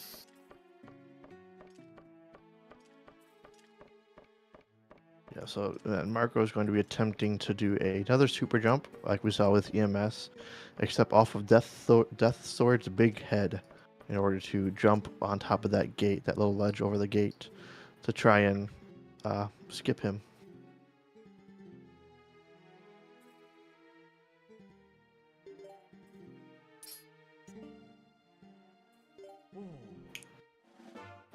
Let's see if he can get it. Should be good. Might have been probably a frame early on the release. You saw that he threw the pot as well. It's a little bit more awkward having to throw that pot away because you don't want to collect the heart. Before displacement clipping and Pogate skip, we would just break the pot and collect the heart because it wouldn't matter. But since he's wanting to die right away afterwards, he's avoiding doing so. And it looks like you got it. Second try. Yeah, he gets it. I think second try nowadays just breaks even. Death Sword skip isn't nearly as fast as it used to be just because of route changes. But afterwards, he is going to Death Warp and make his way through Epic Spinner Room. Death warping here is only a little bit faster than doing Pogate clip again. I'm not sure if there is anyone who actually does choose to do Pogate clip twice, but people have talked Spicy about it. does. I believe Spicy hates doing Epic Spinner Room, so he elects to do it twice. I want to say it's like 18 seconds of time loss to do it twice. So it's not like a huge amount, but it's not notable. So Marco's being very careful in this room because he is trying to make a spinner socket cycle, and if you mess up, it becomes a big problem and snowballs very quickly because it takes a very, very long time for a consistent cycle to line up again. So you should be fine, didn't make any mistakes, so should have no issues making it through. For some reason, all these spiked spinners are on like different cycles. So it can be like straight up impossible to get by if you Yeah. get through at a wrong time. I've had it where I just lose 1-2 minutes on it just because I messed up the move at the beginning, and then you're just panicking, making more and more mistakes, getting impatient, stuff like that. So there's a lot of talk of displacement clipping, and unfortunately, if you're sick of hearing it, too bad. You're going to hear more talk about it. We're heading our way to Stellard, and if it was before 2021, runners would just fight him, do an early knockdown, and call it a day. And we will be seeing that from Jaquade and John, because they don't do Stellar skip. Impossible on HD, and John just doesn't do it because it's a hard trick and he's new. What Marco is going to be doing is doing a position setup at the start of the fight, and then his goal is to get to a specific position where he can do a CAD, or a claw shot actor displacement, and trying to get Joseph, which is the style troop that we are doing the CAD on, to a corner. And is going to do a displacement clip into the gate using the spinner, and then he'll be able to use Joseph to claw shot and clip through the gate the rest of the way. So we'll see if he's able to do it. This trigger is a lot easier now than it was in Wolfdash 4, so it shouldn't give him too much of a problem. And I do think most 4 of our GameCube runners do it, so pretty good start.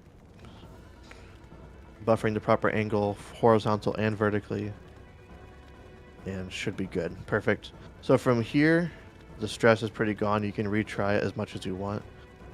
The old method was a bomb boost and would kill Joseph, so if you messed up, you were screwed. But he should be perfectly fine here. Ooh, unfortunate. I think he was... We got knocked out. I think he didn't aim over quite enough, so he just like bonked on the gate instead of clipping the rest of the way through. But like I was saying, you can very easily retry it without an issue. And should be fine here as long as he aims left enough. That's good. And just like that, he's through it. And it's so much more comfortable in a race setting. And I think most runners would agree with that sentiment as well.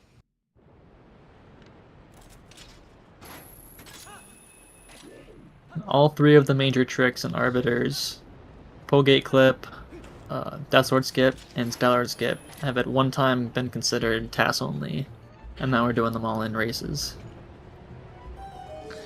Yep. In December 21, Demon did the first run with Stallard skip, and it's only gotten... There have been advancements since then, and then with the advent of displacement clipping, it became a lot easier, and not only faster and easier, but is just more consistent and safer. I will be right back. I'll be back in just a minute.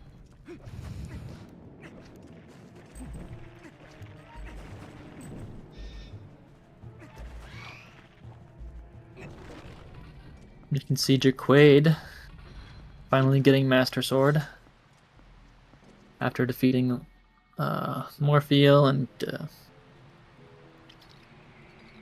doing MDH.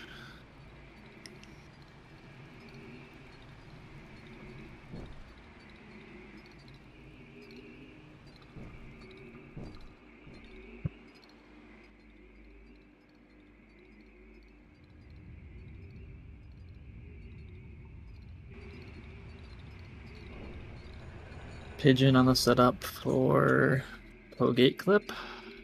Clubbers shortly behind.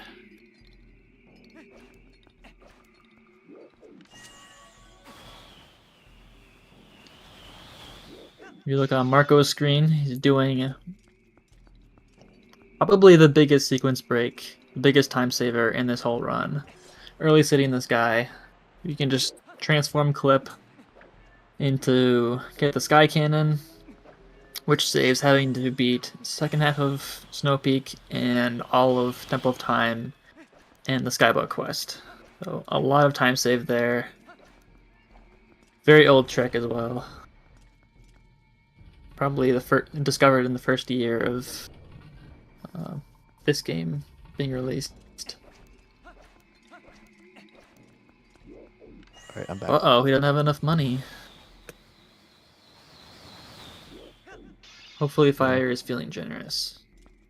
Yeah, Firechild's gonna get lost, and then he's like, you know what? Maybe on second thought. Overcome by Christmas spirit.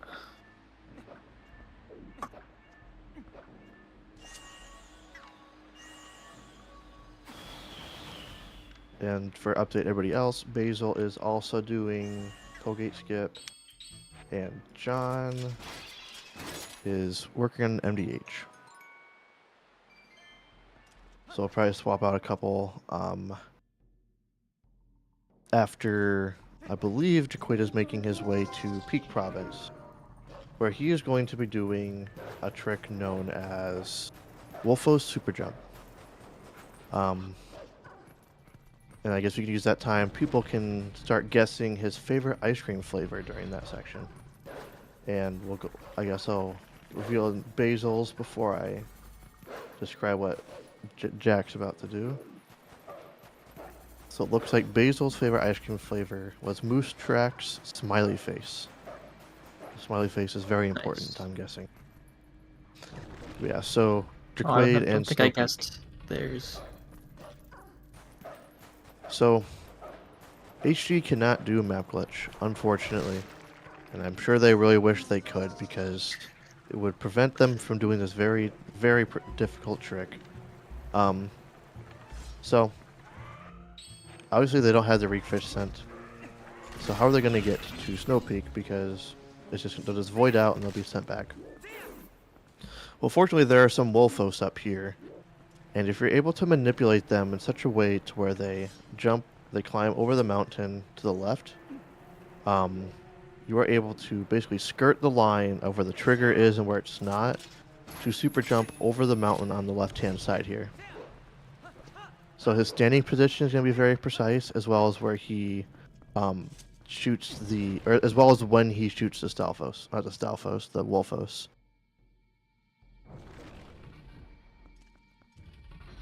So let's see if he can get it here. He's going to be pause buffering. Makes it a little bit easier. So if he can get a target on a Wolfos here, not quite. So what ideally would have happened there is he would have gotten target on the Wolfos, and the Wolfos would have continued running left off screen, and he would have been able to do that super jump. Fortunately, if you don't void out, it's not too bad to retry, but if you do hit the trigger, it is pretty unfortunate because you have to run all the way back.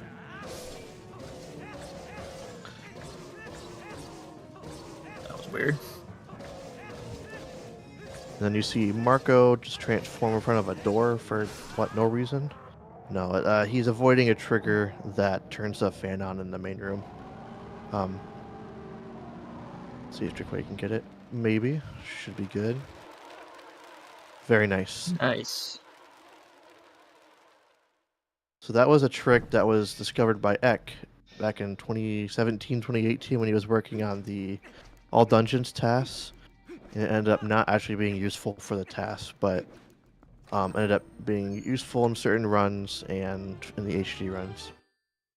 But, so we got Marco in City in the Sky, where we'll be seeing another big use case of displacement clipping here in a couple of minutes. Like I'd mentioned, he had transformed in front of that door to skip the trigger. The way that it works between Wolf Link and Human Link is obviously Human Link has his normal 2 feats, where Wolf Link has 4. Basically, Wolf Link is able to open the door from further away without hitting the trigger because it uses Wolf Link's hind feet instead of the front legs, so he's just able to just simply not touch it. It's pretty lenient, it's not too hard, but it does suck if you fail it because you do lose. It does save 3.5 minutes to get it. Ooh, unfortunately Glover's messing up the... Hopefully he doesn't get too much grief with the spinner socket cycle. And then Marco skipping an Aerophos or an Argorok trigger.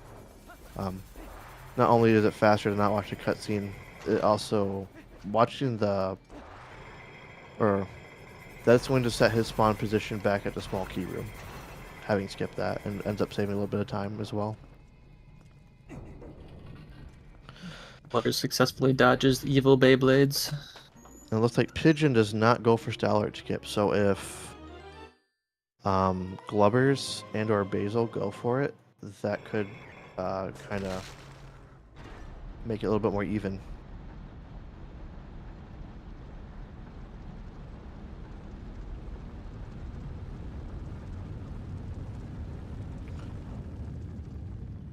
And Kuwait doing blind snowboarding, which is less blind than on SD.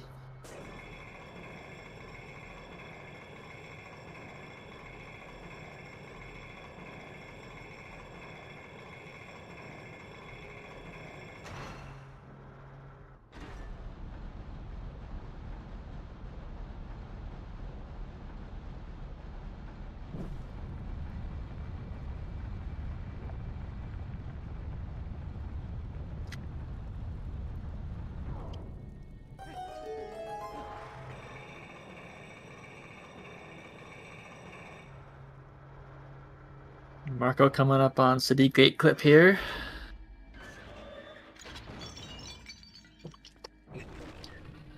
This one just saves a bunch of movement in this dungeon.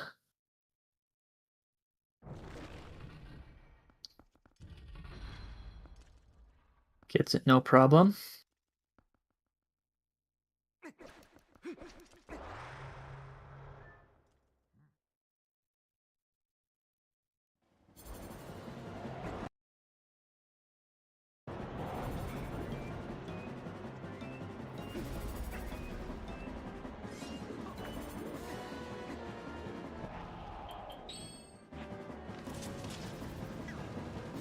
Now Marco is going for a Ralpho skip, which is a very precise claw shot grab.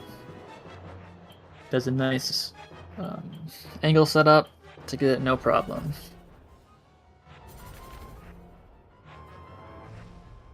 Now Basil moving on to Stallord.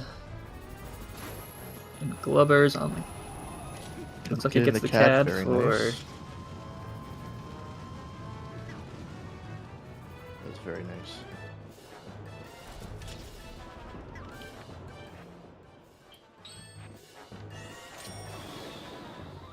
I do believe Basil also goes for Stallard skip, so yep, they will be doing it. Awesome.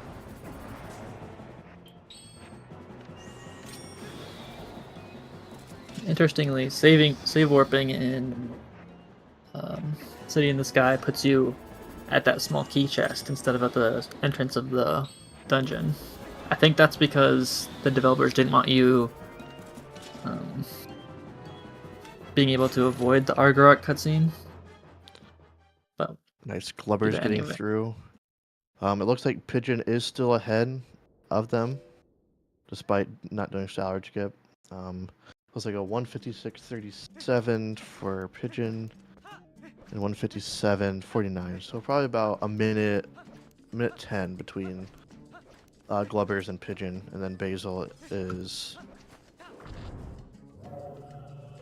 not too far behind Glubbers. Probably about a minute or so behind Glubbers, assuming Stallard skip goes pretty quickly. Yeah, we saw Marco doing Kai clip, named after Pigeon, not Pigeon, god dang it, named after Muffin. Able to clip through the grates on the floor.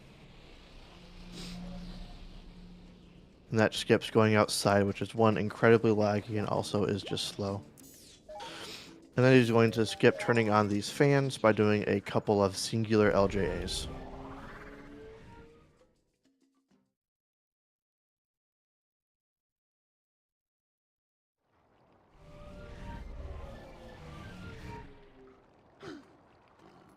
Glubber is getting the mirror chamber portal, and Skip's raising the mirror.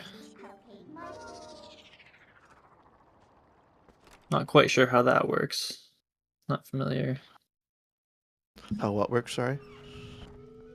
skipping raising the mirror. You just need to be able to map warp, I'm pretty sure.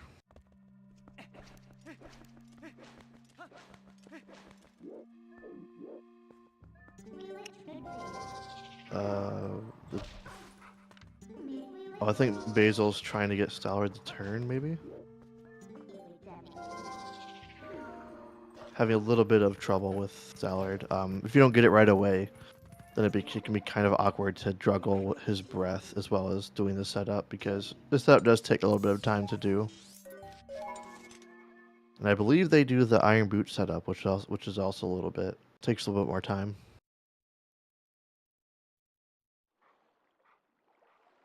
We have John howling, and Marco is making his way up Fan Tower. It's basically just a sequence of very quick aiming. Is Jaquay done They're with good. Snow Peak yet?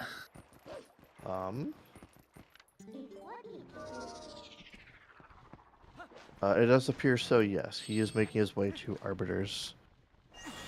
So I guess we can reveal his ice cream flavor.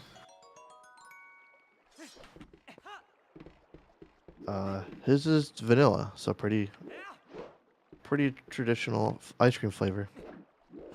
Pigeon is he's entering city. Uku is jumping into the cannon right now.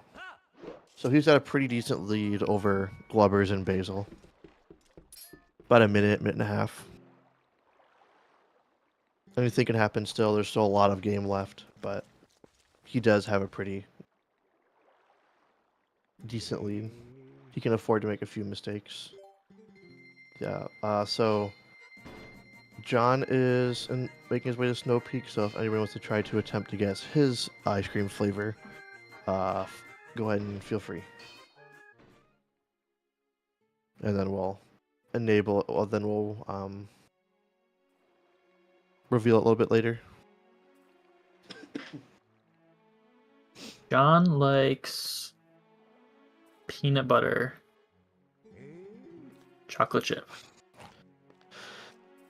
Peanut butter chocolate chip, that sounds good. So we got Marco is in Argrok. Argrok is kind of an auto-scroller. He went for a quick re-grab after the first one. You just need to grab onto the pillar as fast as possible, not as fast as possible, but quick enough to where you can claw shot onto Argrok before she tries to fly around again. During the fight, Marco is going to be going for some flame cancels. The first two are the exact same. So he's just going to claw shot 3 times from the pillar, sync with the iron boots a little bit when she starts spewing her flames, and that's going to make the game, or make her think that the runner fell down. And this just skips them having to do, I believe, 4 or 5 extra claw shots before she stops spewing flames. And he'll do that on the first 2. Phase 3 is a little bit different because she tries to fake you out, but you can plan for it, it's not too bad.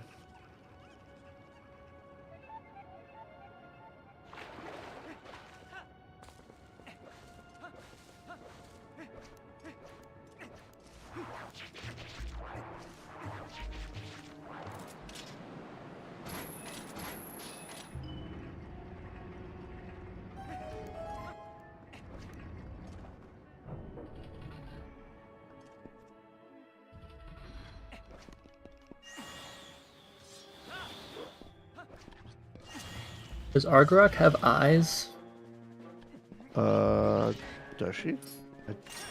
I've never paid attention to Argrok's anatomy very closely. I can't lie.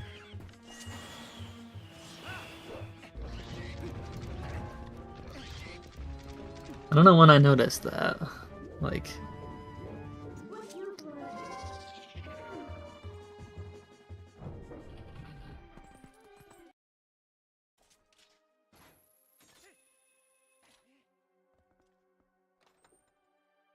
Surely she does.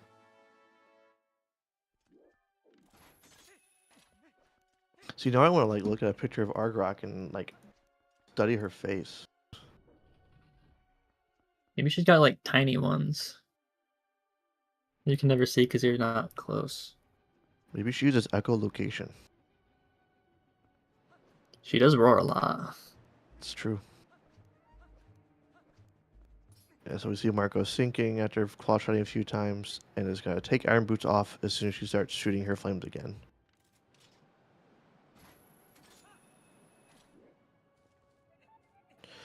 And we have Glubbers and Pigeon working on City 1, making their way to double claw shots. And looks like John is doing Ice Clip in Snow Peak.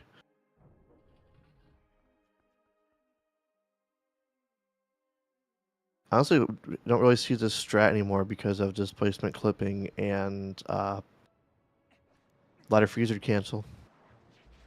But you can kind of clip between ice, like ice blocks, and you can just kind of make it right through. Pretty cool strat. It does make freezer skip a little bit more difficult. The spawn position of the freezer is different for some reason, depending on which door you enter from. So this is actually a little bit more difficult for John than it was for the other runners who did the displacement clip through the door.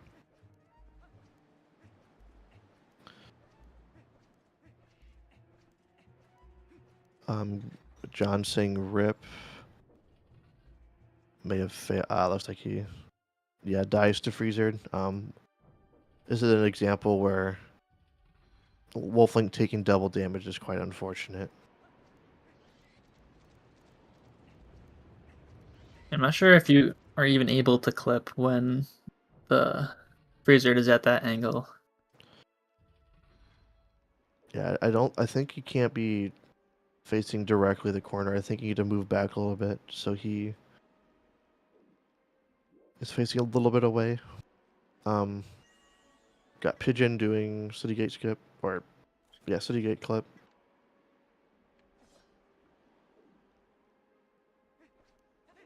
It's very nice. The jump attack is honestly the hardest part of it because the timing window isn't very small, but it's after doing a long setup, and it can be pretty easy to mess up. And then just an update on the other two runners who aren't currently on screen. Jaquade is in Arbiters. I'm pretty sure from this point on it's pretty similar to SD. End up saving a little bit of time actually because of just HD is faster on loads and no lag, but HD cannot do Zallard skip. Let's see. Oh no. John almost had it. I have Jaquade ready just in case he does Pogate skip because I'm not actually sure if he does. So if he does it, I'll probably swap him in for that because it's really cool in HD. Yeah, I'm not sure, Maddie. If he is, I'll swap him in.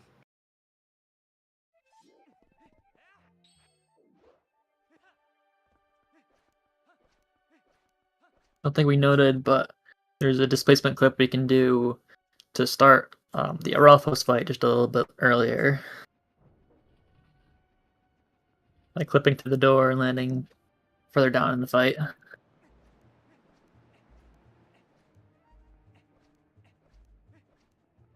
Unfortunate, John getting through the gate or the door, but you can still get frozen. Okay, it looks like Jaquade is going for it, so we'll go ahead and put him in so y'all can see it. This version of Pogate skip is very difficult. So, to start off with, Jaquade is going to grab Bonnie and Clyde, sorry. And he's going to use the claw shot to clip them through the gate by he's gonna try and target them on like the very edge of the skull. And if he does it correctly, it'll get pulled and then get clipped through the gate. This is very annoying. It's very difficult, and this much is what we used to do in SD. It'll be a little bit different once he has clipped them through, but this kind of is why everyone was so happy that we got the current method Pogate skip. And then just on Marco's side, you see he's in Palace, which is just getting a shit ton of keys and making your way through the dungeon. So both are clipped through, and he's going to be doing, I believe they do a step clip still. Yeah, so he's going to do a step clip to get out of bounds. And then he's going to do a setup to get onto the seam. Now this seam is within like a thousandth of a unit or something. It is incredibly precise.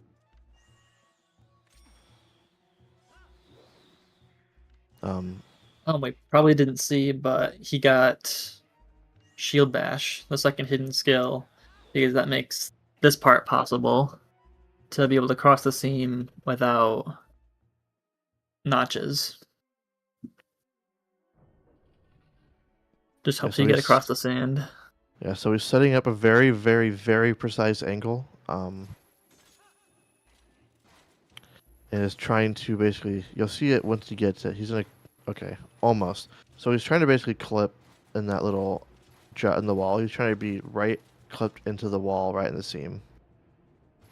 While he does it again, we see Marco is doing Phantom Zant. I don't know if he uses headphones. It doesn't look like he has them on, but you can use stereo audio to know where he spawns. But you're just doing certain attack damages so that he doesn't start doing his spawning all over the place thing he does. But besides that, Palace is just a matter of going through it pretty casually with a few optimizations. And you see Jaquade made it onto the seam. Very good.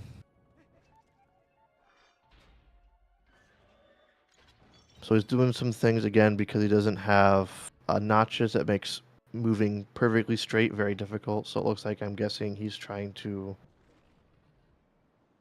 get far enough. Yeah. He's using different tech to move straight forward that don't involve holding a notch. And from here, what he's going to want to do is claw shot, but ring these bubbles in such a way that they land in a spot where he can get an enable moon boots that will not land him in jail. Hopefully we don't see jail because it's very unfortunate, but you can kind of see where they're bobbing. He wants that bubble to be a little bit further left in the corner where you see that little bit of vertical like wording on the wall. It's kind of hard to describe. There's like a small range of position that's at work. So hopefully Boney and Clyde will cooperate. And you can do it with just one bubble, but having two just doubles your chances of one being in a good spot. Might be okay. Looks like he's pause buffering. Very nice, awesome. Nice. Yeah, definitely one of the worst parts of that trick is how you're completely at the mercy of bubble RNG for clipping them at the start and getting them in the right position at the end. That's But awesome to see. Pretty good overall. It could go a lot worse than that. Like, it definitely saves time over having done the dungeon casually or like normally in a speedrun. So it looks like he's probably gonna go for. I'm guessing he's gonna go for Death Sword skip. I don't know why else he would have taken 2.5 hearts of damage. He very intentionally took that damage. It looks like, but very cool to see that in a run. Yeah, we used to do it that way in SD. It was a little bit different because we had notches, so it was a little bit easier to get in a position. But it's actually easier on HD for the ending blow moon boots because they can do frame 0 of for the moon boot rather than only having one frame on GameCube. That's very awesome to see. I have had slower Pogate clips than that, even with the newer setup. Yeah, It is a little bit different on Wii, but still faster than this method and easier. That's true.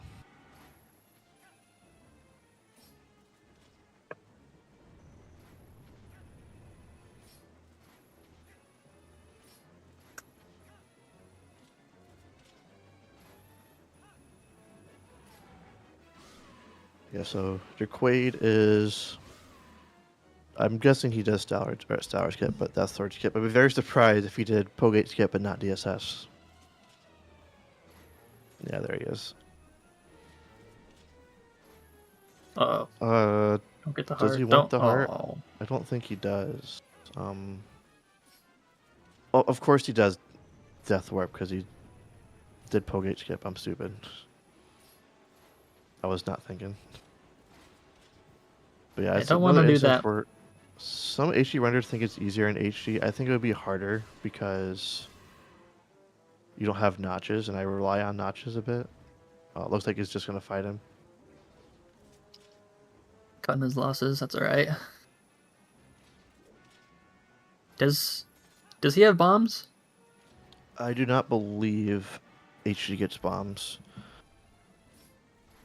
So he would have to use Death Sword to do the damage. Yeah, he'd have to Well, take a hit from death. Wait, no, he must because... Or, I mean, he could always... I guess they could come back to Death Sword to get killed after getting Spinner, but... I don't think they get bombs. I don't think it... I can't imagine it would be fast. It's like Glover's is having a little bit of a heartache with the flame cancels.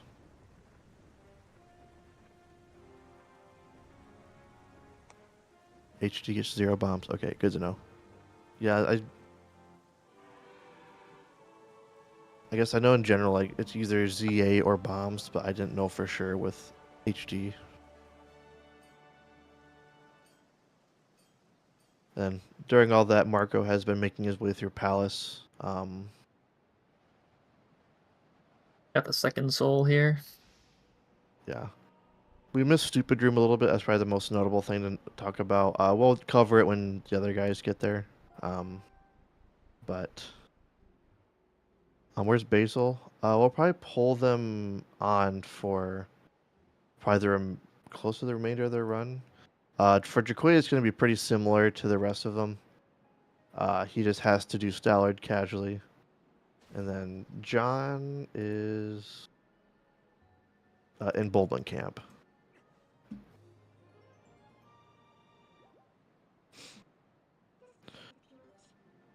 Yeah, it's been a very close race between second, third, and fourth this whole time, which is surprising. There we go. Yeah, so Basil is also in Argarok. So Pigeon has a pretty good lead. It's looking like it's going to be a pretty close fight between Glubbers and Basil for that last chance pool spot.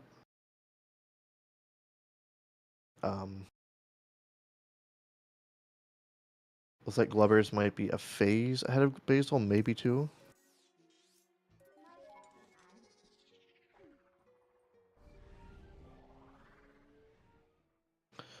Let's see. Okay, there are a couple phases behind Glubbers. Basil is. But Palace of Time Loss still exists, so hopefully we won't see that time loss, but there is infinite time loss in Palace of Twilight. Marco could always get 20 cycle Zelda Is this true? or more. Yeah, so Marco got the Light Sword.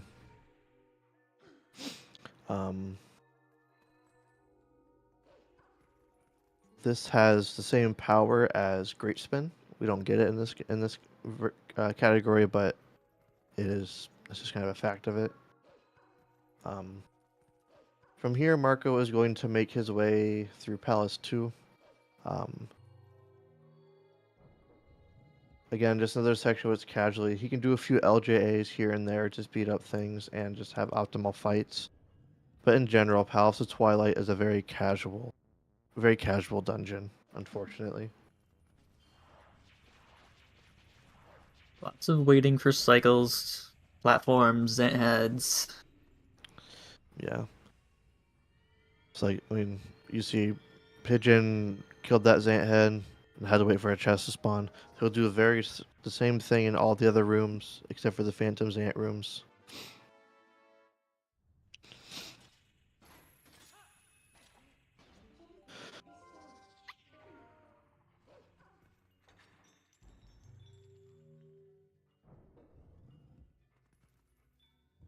Marco's going to be trying to get a little bit of health because he will be taking 2 hearts of damage outside of out on the outside boss key area. Or at least optimally you would take 2 hearts of damage.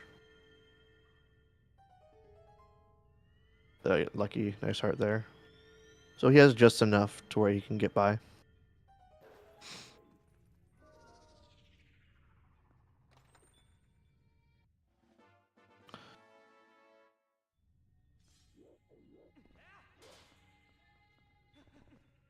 And then Basil has finished City in the Sky themselves, so they're gonna make their way to Palace and meet up with the other guys. About See, to have all John 4 on-screen is runners in Palace.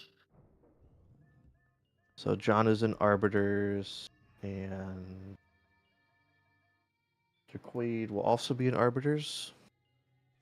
Actually, probably done with Arbiters by now. I don't have their stream up at this very moment.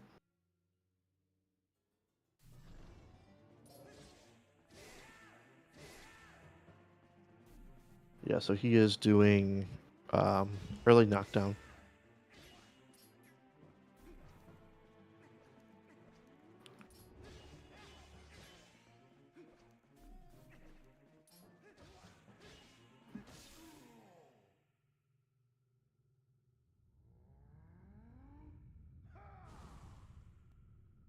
The fastest way from the platform where Marco is back to the main room is to void out. Well, the fastest is you can actually get LJA across that gap, but it's incredibly precise to where it's TAS only. That's And true. it only takes a very small amount of time. So as far as RTA runs go, voiding out definitely is the fastest thing to do. Like I remember tasking it for the no save and quit task, and it was kind of a pain. Yeah, so Marco had a pretty good boss key area. Gonna get this last small key and is going to make his room into early platform room. In that room there is there's a platform at the top of the room that is on a constant cycle. And if you do it fast enough, you can make an early cycle for it. You'll see some pretty cool LJAs, some early claw shots, stuff like that. It's a pretty entertaining room to watch, and it's very flashy. It's also very satisfying to do as a runner. It's like pigeon fail the L slide, so if you L slide there at the top of that ledge, you can avoid the Squeeble cutscene or Squeeble trigger that makes them spawn.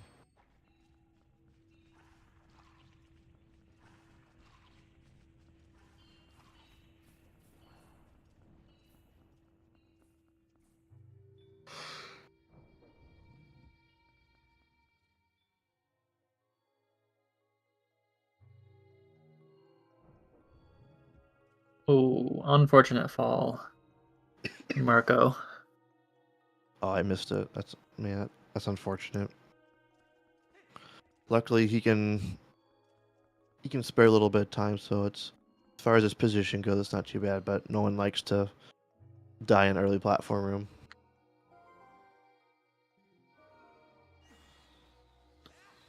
I do believe dying does make it normal cycle though, so he should still be able to do it like normal. Or he'll probably end up doing an extra claw shot up to the top platform actually.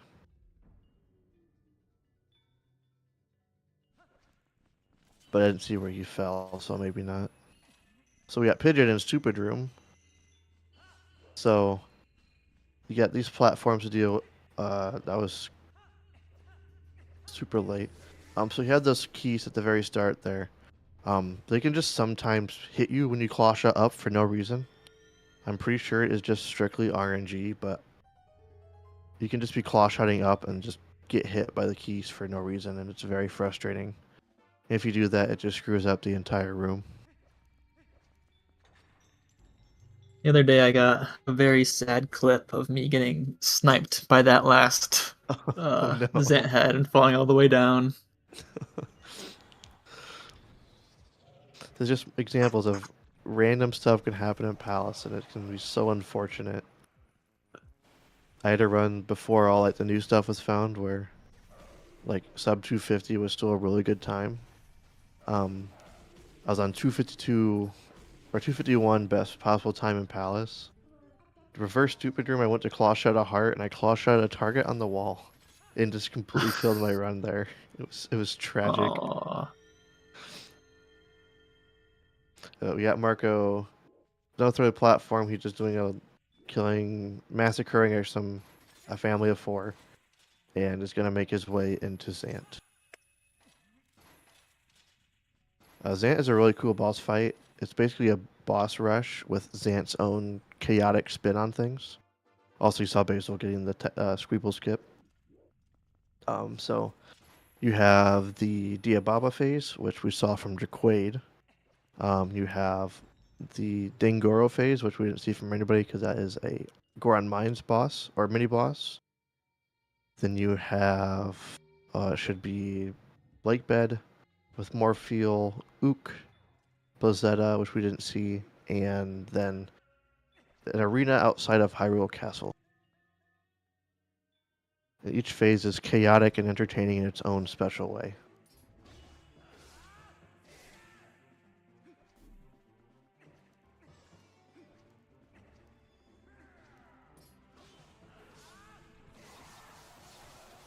Isn't the text here one of the reasons why French loses time? Oh yeah, Something about Zant's text not disappearing. it's auto scrolls versus like you manually matching through it. So you have to wait for it, and also Zant just like hovers there like a boss for no reason. Like he just stands there, you see the little Xanto text, and he just kind of sits there and stares at you for no reason. One of the biggest reasons, like you said, that French loses so much time.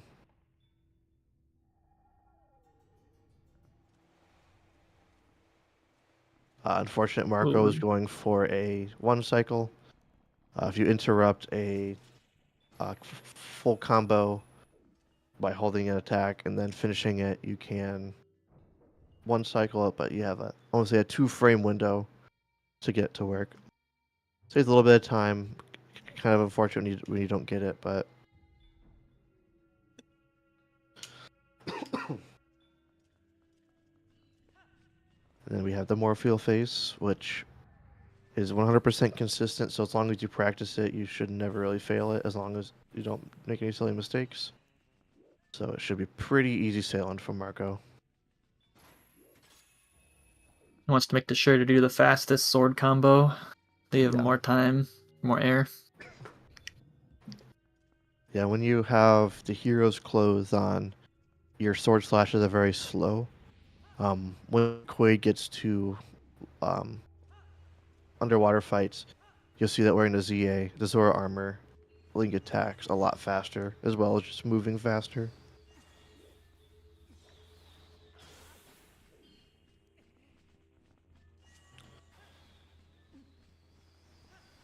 Yeah, very good. There's technically a frame. If you do the very last frame and pull the item wheel, you can equip over iron boots, and you will have them off at this phase, and you will like end that phase without them on. But if you're a frame early, then you're just kind of screwed.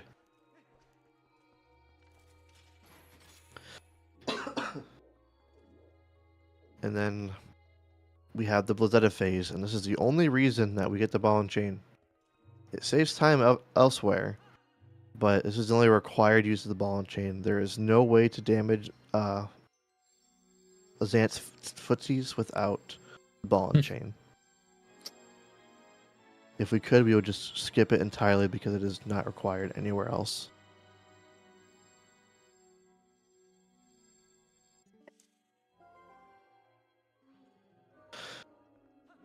So we got Glubbers has gotten his light sword.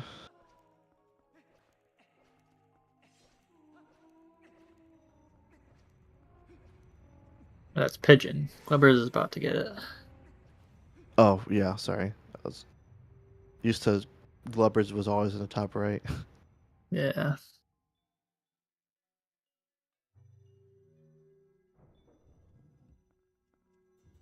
So So Pigeon had a 228.10. We'll see what Glubbers gets. Marco with a nice final phase of Zant.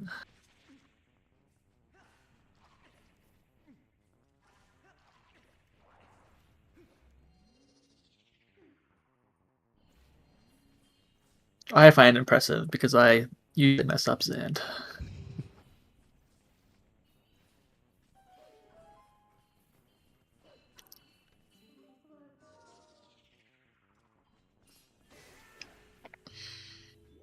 Yeah, so we got a good 2.5 minutes between Glubbers and Pigeon. So it's... Ooh, unfortunate miss Oh on the no. LJA. Sometimes that boomerang just doesn't go out of bounds, and if it doesn't, you can't LJA, unfortunately. Then Basil not too far behind Glubbers. It's still a toss-up between the two of them. And then Marco is just going to make his way to Hyrule Castle. There's an update. John is heading into Stallard. And Jaquade is doing 3 PCC and sitting this guy.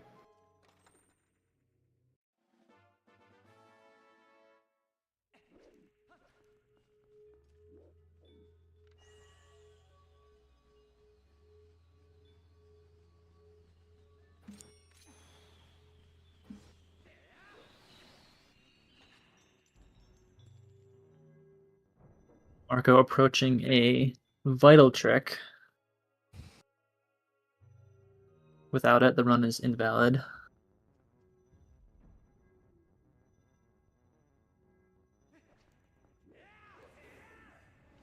Is he gonna go for it? Ah, no bonk. No bonk. Run is invalid.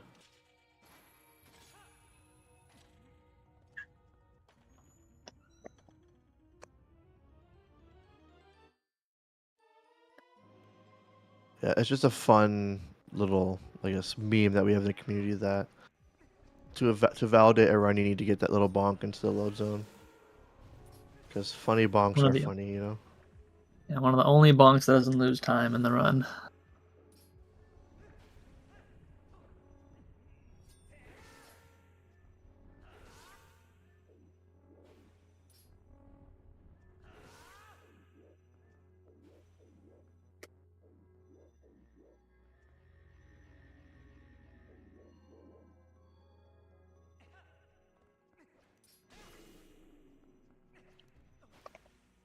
Yeah, so we got the Squid Neck cutscene from Marco. It's a very optimal cutscene. It looks like Glubbers and Pigeon are in the same area, but the different phase of the area. This is an area where a lot can snowball pretty quickly, especially if you miss one claw shot, or like if you miss the claw shot up to the platform through the wall, it can really snowball very quickly.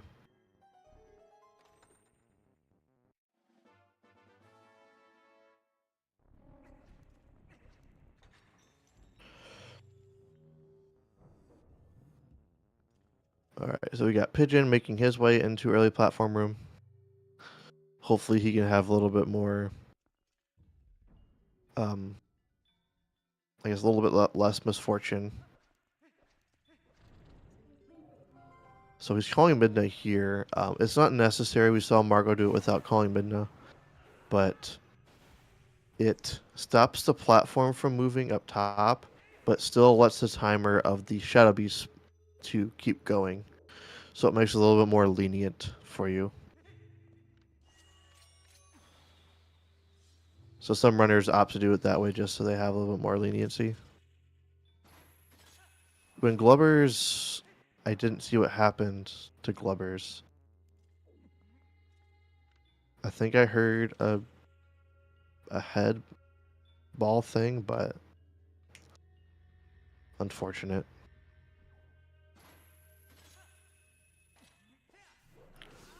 Giving Basil a little bit of room.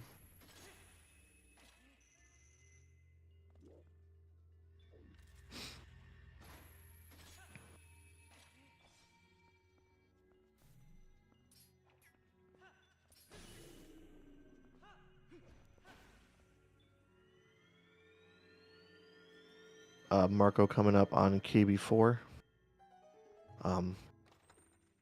He has plenty of health, so he could tank one hit, but this guy hits like a truck, so there is a one cycle you can do, but it's incredibly stupid. Is incredibly stupid, and most runners don't go for it. And he's going to be going for a one frame backflip and then trying to save warp. That's going to skip some text, and is also that ends up being faster than running back and not getting a text skip.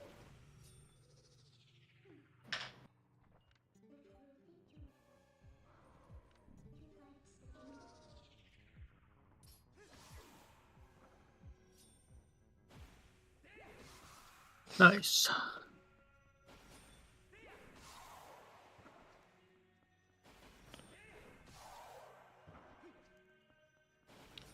We got Pigeon making his way into Zant.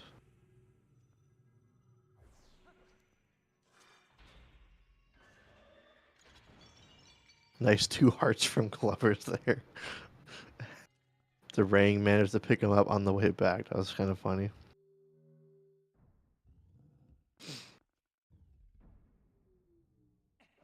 Alright, and now Marco is in Hyrule Castle proper. So he's going to be skipping this first barrier just by jump attacking, skipping the cutscene fast enough, and then just making his way around into the dungeon.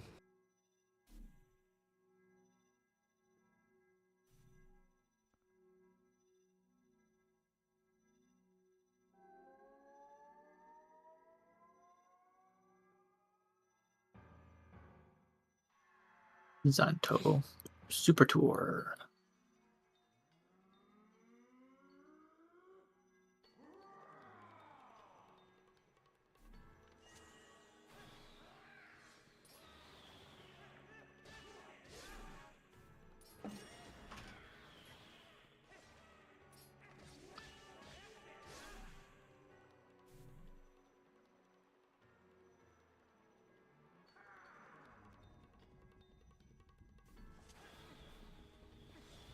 Then we got Glubbers making his way into Zanto as well. So a pretty big lead over Basil. But it's still plenty of run left, and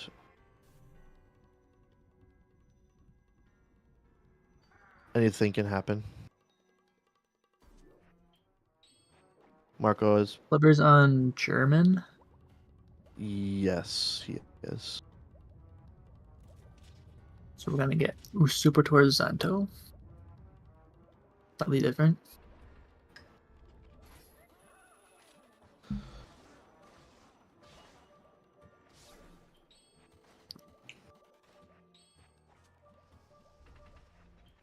It doesn't update the other two.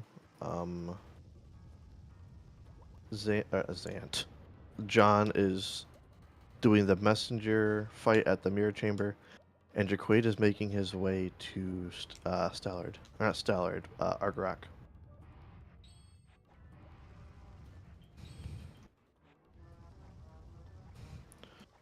Oh, and we didn't mention it, but for Zant, only the last hit of a combo matters.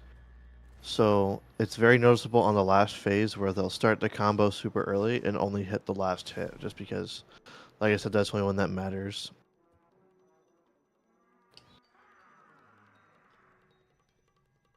Yeah.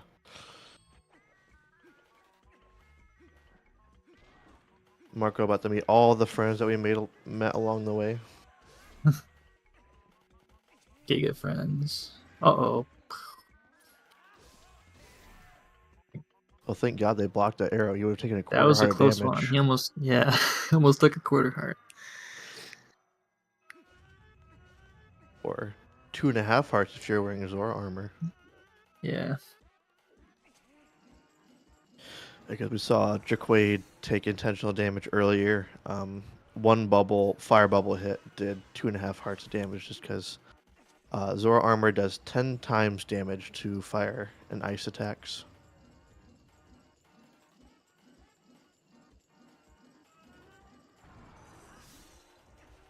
Uh, so Glover's just equipping bombs. Got a little nervous for a second there, but he should be fine. So with these underwater Zant heads, at a certain point, his spawn is determined, and he'll always spawn at the one furthest from Link. So we can always just know which one he'll spawn out of. I got Marco making his way into Final Tower Climb, where I lost almost 2 minutes in my PB the other day. The edge. But it's actually a pretty... Time save for next run. Oh yeah. I like 2 minutes of time save in Hyrule Castle. It's insane. But Marco... Or Tower Climb is pretty straightforward, and you should not lose 2 minutes in it.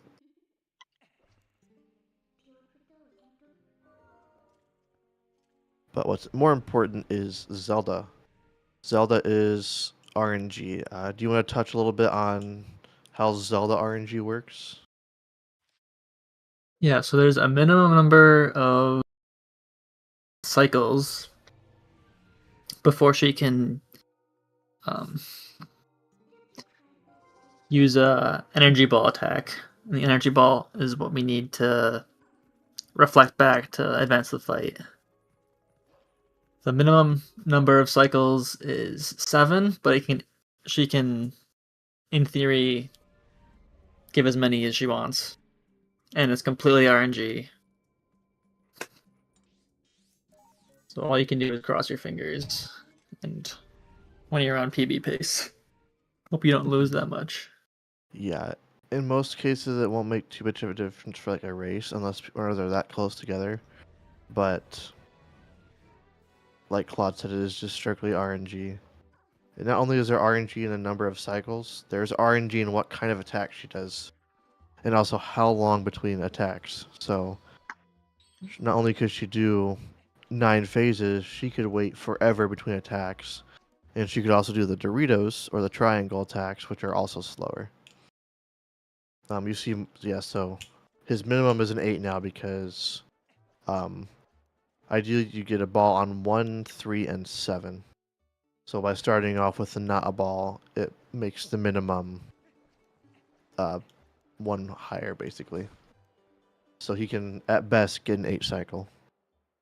So this attack is guaranteed to not be balls.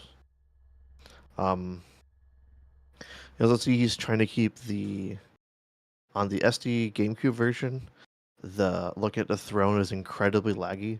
So he's trying to keep Zelda on this half of the arena so that he doesn't have to look at her or look at the throne. It doesn't matter on HD or GUI because it doesn't lag, but... Oh, did we never announce John's ice cream flavor? I can pull that up. Sorry about that, forgot about it. Let us see. Yeah, hates John. Looks like he put chocolate or cherry jubilee, specifically from Baskin Robbins. Interesting. I know chocolate, but I've never heard of cherry jubilee. That sounds interesting. And I think we got everyone else's. I'm pretty sure we Marco got almost missed the jump attack to reflect the energy ball. He hit the quick spin at the last second, the backup quick spin. I'll never forget, like, 2 years ago, watching Nimzo lose a 247 2x pace to Zelda RNG. Was that his Would have 248 been flat? I think he was like 40 seconds ahead of his PB, I would guess, and then it ended at like a 48:08 or 07. So sad. You got a 3-minute Zelda? What the hell? That's insane. And just an update on our other 2 runners while Marco is working on B-Scanning. see. John is in City at the first spinner socket. Then we have Jaquade, who is just finishing Argarok. So we'll probably get them on here soon once we have a couple runners finish. And it's not terribly far between John and Jaquade either, which is cool. It's Marco cool seeing gets the HD be competitive. Marco gets the quick beast cannon fight. It's always 3 cycles, but if you do the maximum amount of damage on the first 2 cycles, it makes the third one a little bit faster. So we have It horseback skips beast cannon. cannon warping around the room. Yeah, that can be very slow if you mess up the cycles. Horseback cannon has basically 3 pretty average cycles, or like 3 average what's the word? Patterns. Patterns. Thank you. And runners just have them memorized. SVA has a very popular video that covers them, and it's very entertaining. But with that, Marco is just about done with his run. He'll be looking at a low 46, which is a very good showing in a race. Just on the Ganondorf fight, he'll just have to do 3 jump attack auto spins. In theory, it should only be like a 12-second fight or something.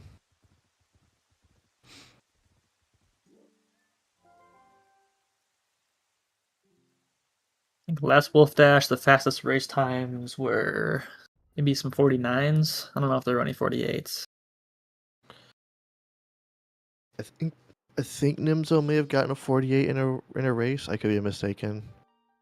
There were definitely a couple sub 250s though, but this kind of shows how crazy any percent is now. Where like Marco is 4 minutes behind his PB with a 246. It's kind of crazy. And then with that, last jump attack auto spin, Marco will be finishing with a race time of 246.18. GG. So a huge GG from Marco.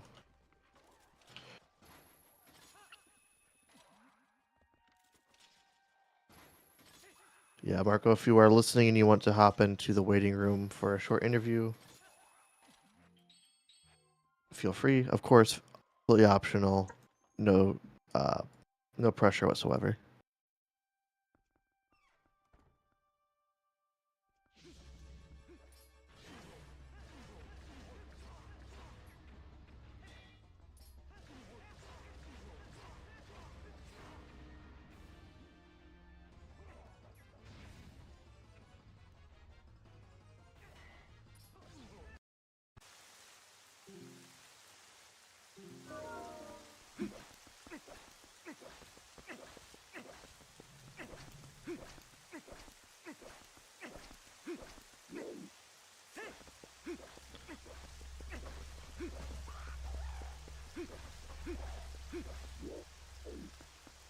There we are.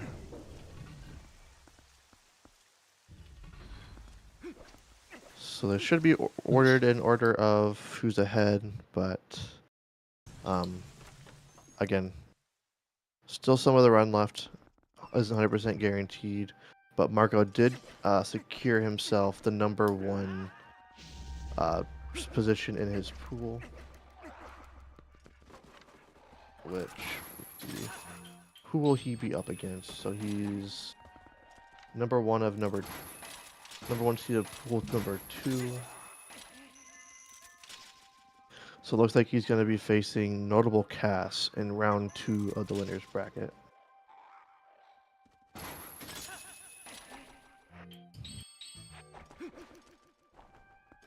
We got Jaquade fighting Phantom Zant 1.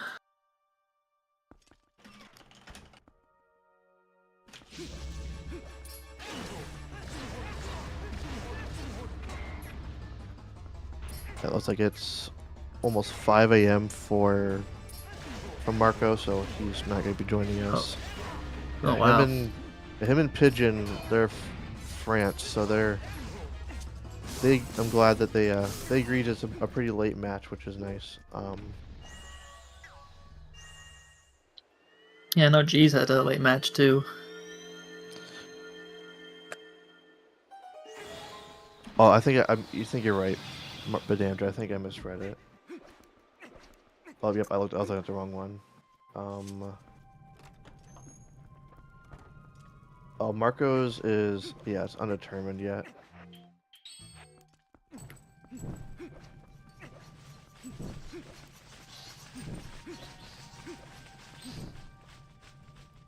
We almost have... Actually, with the conclusion of this match, we will have one of our last chance pools determined as well. So whoever gets third is going to be facing Etchy, Ethernet, and Madeline in last chance pool B. And like we mentioned earlier, in the last chance pool, the top 2 will make it out into the main bracket, and then the bottom 2 will go to redemption.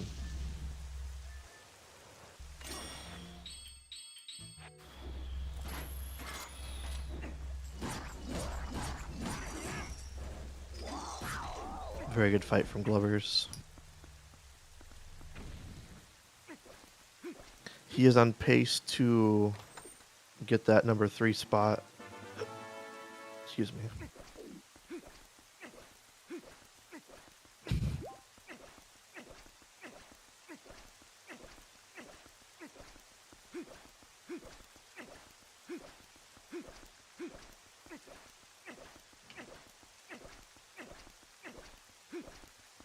Hazel not going for the fast lantern puzzle. There's an intended order to light those torches, but there's also slightly faster order that's like a second faster, but the timing is tighter.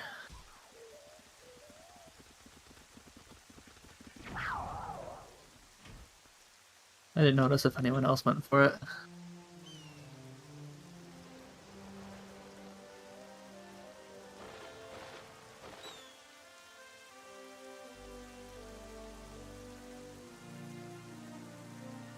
Basil getting TP time loss, but not a time loss because he was during a cutscene.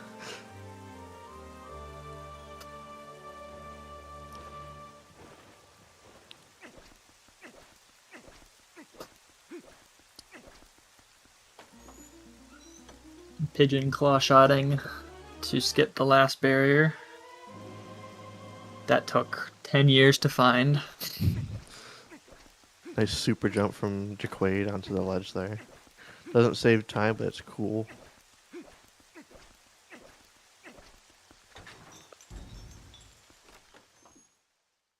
There's a super jump in the second half of Palace that saves time, but I think it's pretty tough on GameCube, so I don't think anyone's going for it.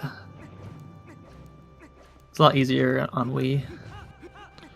That's true. It's definitely easier with the gyro aiming as well. That's true. Maybe Jaquade will go for it. Basil and Glubbers are kind of in Zelda switch-up range, where one could have a good Zelda, one could have a really bad one, and it would kind of rely on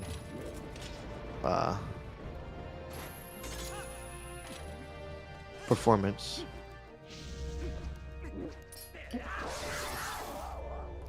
Yeah, we would definitely need the 2 extremes, but like it's not impossible. It's never happened before. Then we had Jaquade and Palace, of course. This is very similar to how I'm pretty sure it's the exact same as on SD.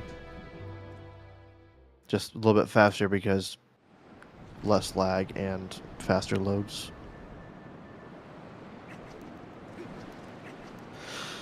And then Pigeon is on Zelda, so it's kind of in Zelda switch-up range for Glubbers and Pigeon as well, if Pigeon just gets incredibly unlucky.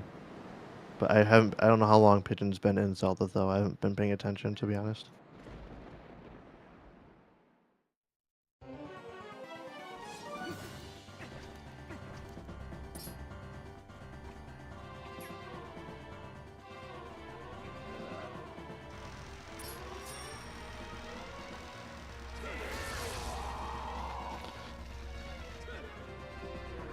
Oh, It Pigeon's is just out of looking- PD range. What is?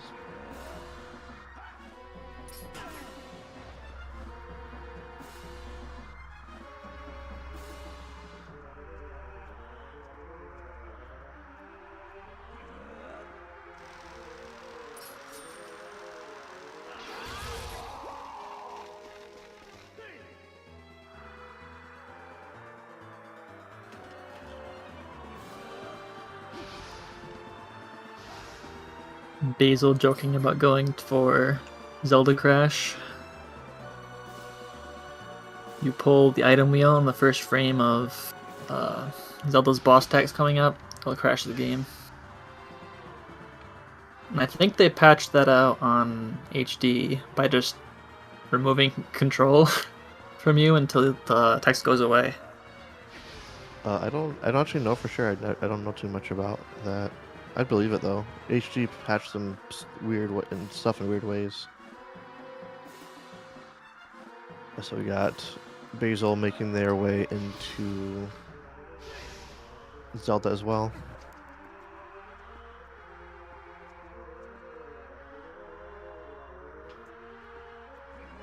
So would realistically need a pretty big mess up from Glubbers for Basil to catch up.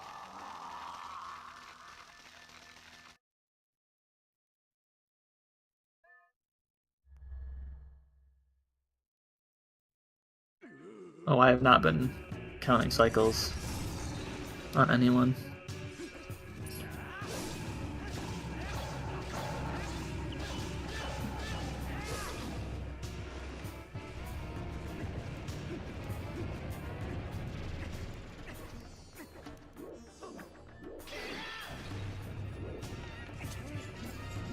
Quaid with a fancy new light sword.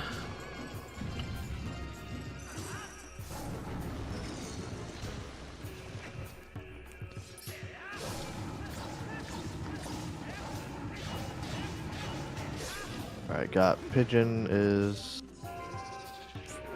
all done with horseback. And we'll probably be looking at a mid 58.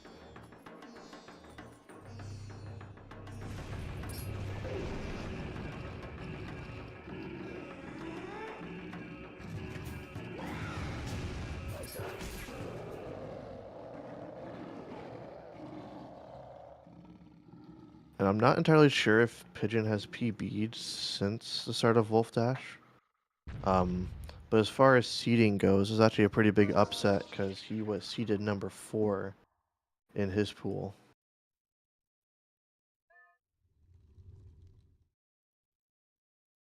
Below Marco and Basil, respectively. It looks like Pigeon's PB's 256, and I believe both Glubbers and Basil have 254s.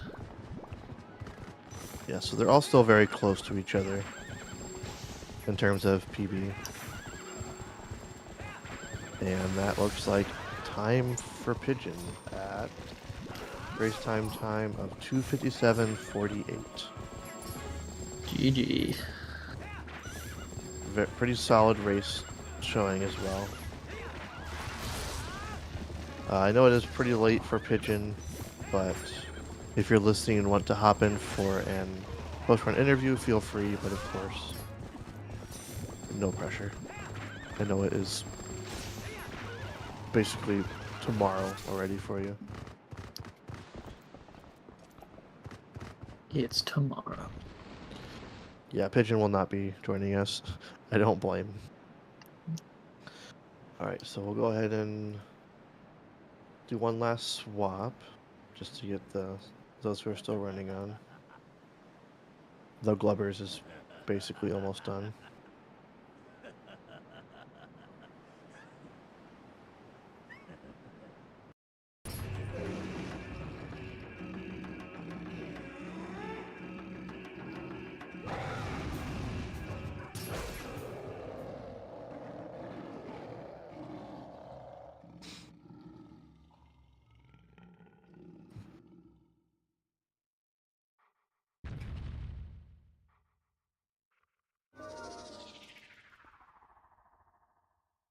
We And got it has a Wunschie's on warp. Glubbers.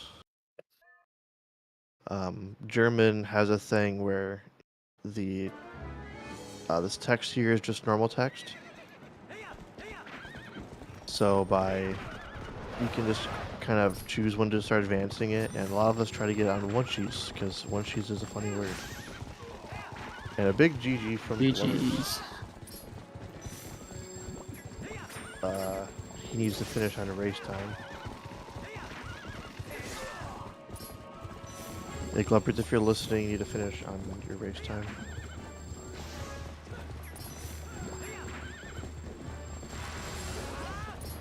But I see 2:59.30 on his splits.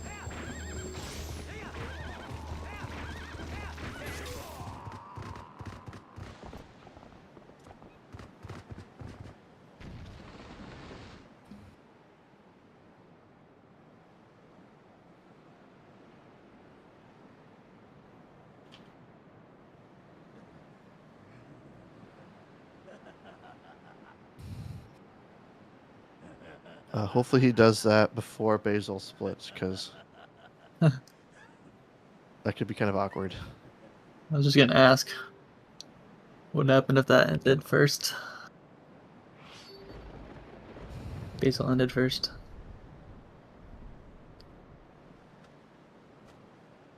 Hi, Glubbers. You need to end your race time run, by the way. Oh, I just typed in that chat. It's like processing and lagging. But yeah, I mean, I don't know what to do about this. Yeah, I mean, I guess if it's loading, then there's nothing you can do. I guess you lose your third place position. Sorry, Glubbers. Oh no, no! Glubbers loses the race because of the race time. No! But no, well, Not my third place. it won't be a problem. We know that we can fix it. you got third. But GG's on the run. How was the run? I died to Eel. I was not happy about that. I died to Eel on the last regrab. Did anybody pay attention to what was wrong? Because I didn't check. I knew it was swaying up and down, but I guess she was probably swimming up.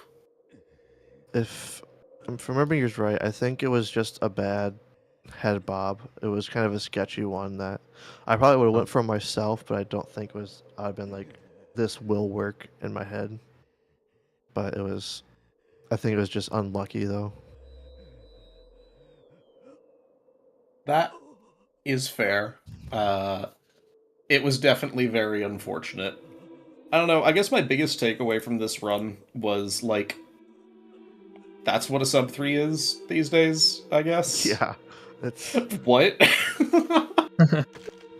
yeah, the whole, like, what's a good run? It's so skewed in my head now that, like, I ran a 2:52 during a race, and I feel like my run was just atrocious. It's such a weird, like, time for this game. I was 7 minutes and 45 seconds behind my PB at one point. What do you mean that was a sub 3? Yeah. But it looks like with that, you're finishing third. You will be in last chance pool B against Etchy, Ethernet, and Madeline. So wait, so Ethernet, Madeline, and who? Etchet, the French guy. I don't know Orcris said how to say his name earlier. It's like, it's an ah. It's Ashet or something like that.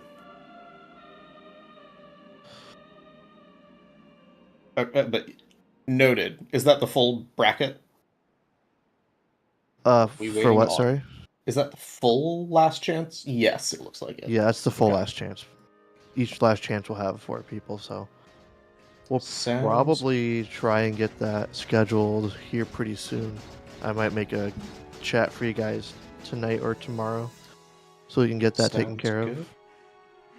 Looks like Basil needs permission to join the call. Oh, they could just need pulled up by one of you guys. When you have the so if they join role, you can just pull it up. There we go. Just needs to join waiting room. Oh God. Hey, Hello. Basil. Hi, Basil. My GG. race time like crashed Thank or something, you guys. but GG. Yeah, my run was really, really bad, but that's okay. Mine was too. Well, it was slightly better than mine, so GG, Glovers. GG, Basil. I mean, the still big thing very for me entertaining. was the big thing for me was Stallard skip going as poorly as it did. I mean, I got the CAD off the out the gate, which was nice, but then Stallard did not want to be facing in a position where I could actually rang him, so he could stop breathing on me. Oh yeah, I like so to I just wasted a bait whole him lot of slightly to time. the right when that So happens. I wasted a whole lot of time messing with that. I also drowned in phase 1 of Morpheal, which was fun, and that lost like 2 minutes or something. Yeah, they were saying that, at least in the call that I was in, that you and I died to Eel at the same time, but Yep. very different spots. Yeah, I saw you also drown, and I was like, oh, maybe I have a chance. And no.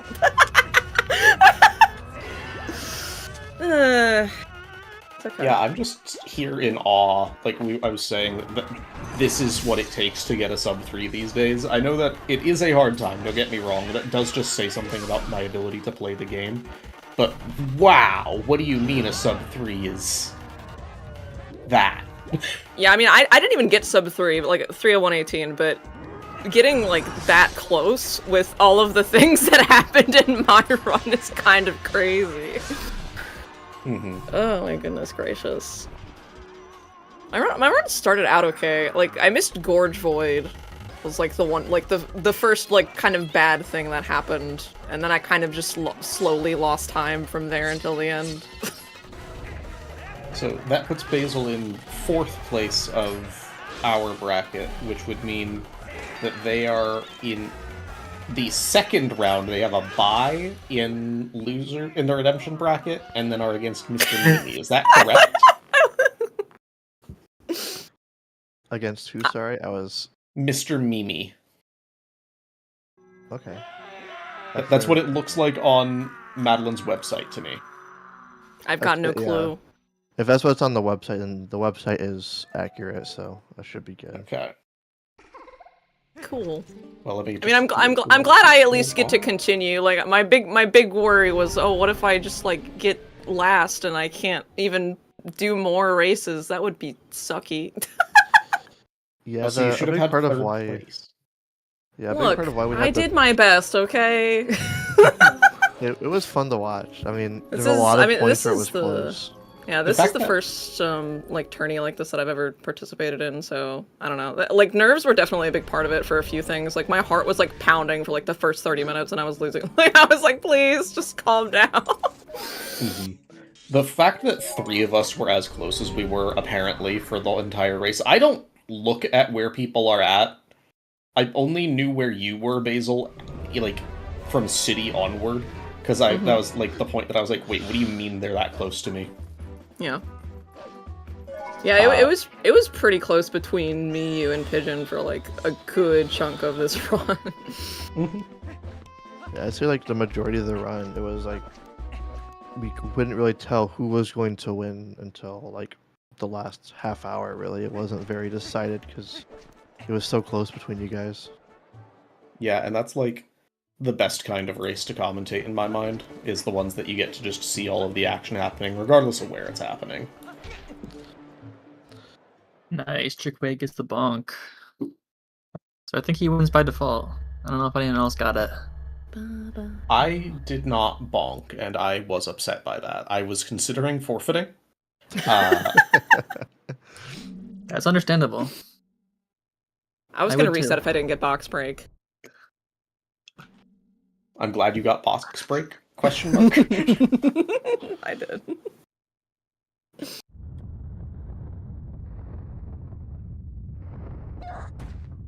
Yeah, but a big reason of why the tournament is formatted how it is that way.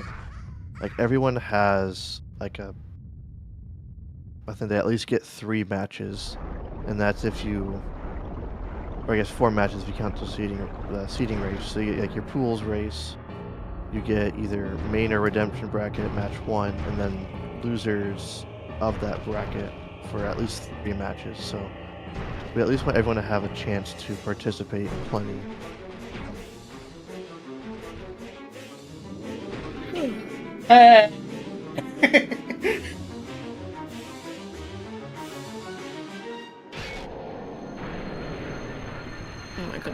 It is so hot in my room.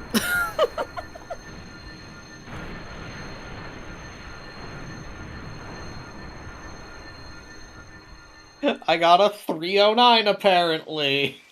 Yay! Woohoo! What happened with your live split? No, live split's fine. Live split says the correct time. It was the Okay, well, plugin. what happened? GG. Okay, so it's supposed. The first thing is what it's supposed to do, which it's supposed to auto finish. Right. Like, and then I got the ping that said finish. I was like, oh, okay, that happens sometimes. I've heard of that before. So then I hit it manually, and then the page froze. That's so hype. I'm like, oh. Glubbers lost 10 minutes on the credits. Yeah, he kind of sucks, man. What the heck was that? Man, credit skip is hard. That is awesome. I regret to inform you that the credits are longer than 10 minutes, so that would be invalid task time. Oh, we got Jaquade doing a pretty cool Yeah. barrier skip. That I think that method only works on HD. Exactly, that only works on HD. It's because we would bonk or clank on the wall there, but because there's no sword clanking, they can do a much more lenient version of the same idea of what we can do. HD Isn't runners, there an they ending have blow everything. moon boots? There is also the ending blow moon boots method. I don't know which one's faster. I'll be so for real. I didn't The consider. LJA is the looking at that. fastest in against every method. LJA is the fastest. That makes sense because this is also more lenient than our LGA method. That would be the fastest thing. No, even versus even if they had a bomb, bomb is actually pretty slow. hmm This is also an interesting part because they can't get the multi hits. They have a very different KB4 fight than the GameCube version. I'm sorry, I just realized my keyboard noises are probably coming through. My keyboard is so loud. I should mute when I do that. Nicely done by Choi. Peak keyboard ASMR. Everyone seems to have dug it, so I mean, It is like a soothing keyboard sound, at least. And you're just used to it from hearing it in VC all the time, Glover. That is true. I'm not used to it. Basil, how was being quiet for 3 hours? It was so Was it weird. doable? I don't remember the last time I've done. Well, I mean, it wasn't an offline run, but like a run where I'm not like talking to chat and like being an idiot. It was super freaking weird. I was just kind of singing to myself for most of it, to be honest. I was just sitting in VC talking to people, Yeah. and we assumed that you were also in a VC talking to someone, and then they joined the call. I see. Like, oh.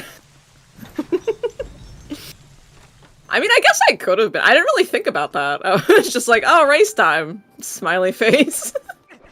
Yeah, the way that I like to do races is because I like having clean audio. It helps out with CSR and stuff, is that I just end up going into a VC. I have a separate scene that's, like, explicitly meant for this sort of thing, so... Well, yeah.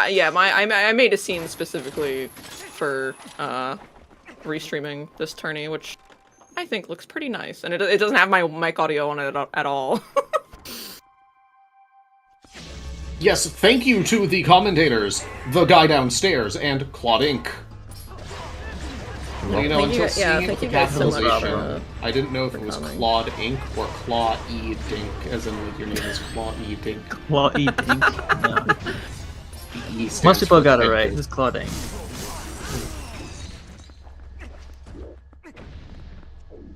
Few people think it's Claude Link, which is understandable. You know, given the circumstances, yeah, that makes a lot of sense.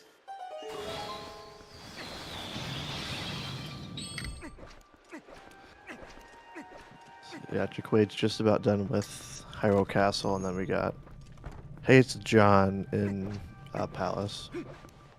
I really like the layout that's transitioning between John's display name versus the Twitch name, which is just removing 2 Y's.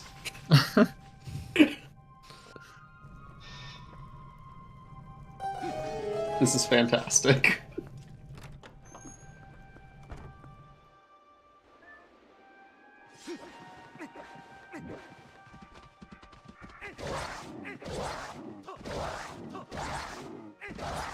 Yeah, I think we can, like, wait out Jacquade finishing. Yeah. It's only going to be another less than 10 minutes, so... Yeah, that's not bad.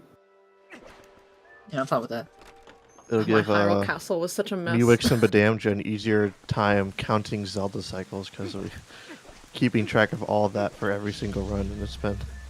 Oh, yeah, that was what annoyed me. Zelda. Zelda set me up for a 7 cycle and then said no for a little bit. I hate when that happens. When you get, like, perfect RNG until 7, and then you start getting bad RNG. I didn't even count my Zelda cycles. I was just, like, kind of on autopilot. I was like, yeah, whatever. I was at 9, like, 4 triangles? 5? Something like that? I'm pretty sure I only got 1 triangle, but I know it wasn't a 7 cycle. 'Cause I know the third attack was a lunge.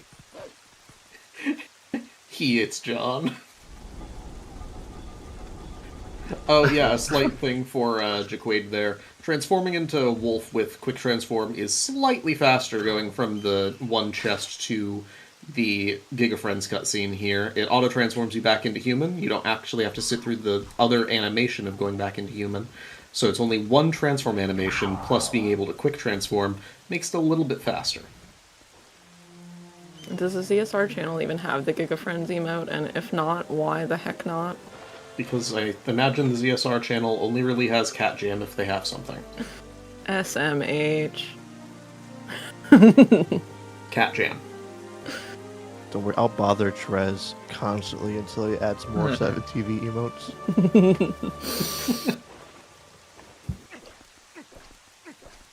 Oh, at least they have Cat Jam. If they didn't have Cat Jam, that would be some sort of crime against humanity, I think. I think Cat Jam's global, isn't it? Or it's like an auto or whatever. It is not, although you may be thinking that it's on every channel, because it is, I believe, also the only emote that Jim has from those things, which is no longer true. He has like 2 more cat ones, but that's it. Oh, attaboy, Jim. Yeah. Live in the year 2020. This is not 2020. What am I saying? I'm living in the year 2020. Dear God, my toilet paper, where is it? It feels like it's 2020, because I'm Why? speedrunning The Legend When- of Zelda Twilight Princess again. Oh. If it was 2020, I would have a 4:45 TP and 8% time. 2020, I would have a, 14-hour hundo time. Based. Honestly based. Real ones remember the Wendy's run. I got hungry and went to Wendy's before Cave of Ordeals and didn't stop the timer. And then I sat in a 5-car backup in the drive-thru. I think I've heard of that one. I was not there for this, but I have heard about it many times. Incredibly The low percent runs based. I've done, I slept during the Pogate slide. Because it's 9 hours and 40 minutes of nothing. So I just would start it, go to bed, wake up, and finish the run. Yeah, it You're is on a literally 100+ run. sleep time or work time. John, do not jump attack that. Do not. John. A John! spray bottle. John! Oh god! They can't hear us, they've got AirPods in. In that specific position, jump attacking does exactly what you saw it do 4 times. Always. Oh, was he getting the clink on the ledge or whatever? I was Yeah, he was getting the clink on the ledge from the center back spawn. And I just looked over and saw John's feed. Like, no, bad. Bad John.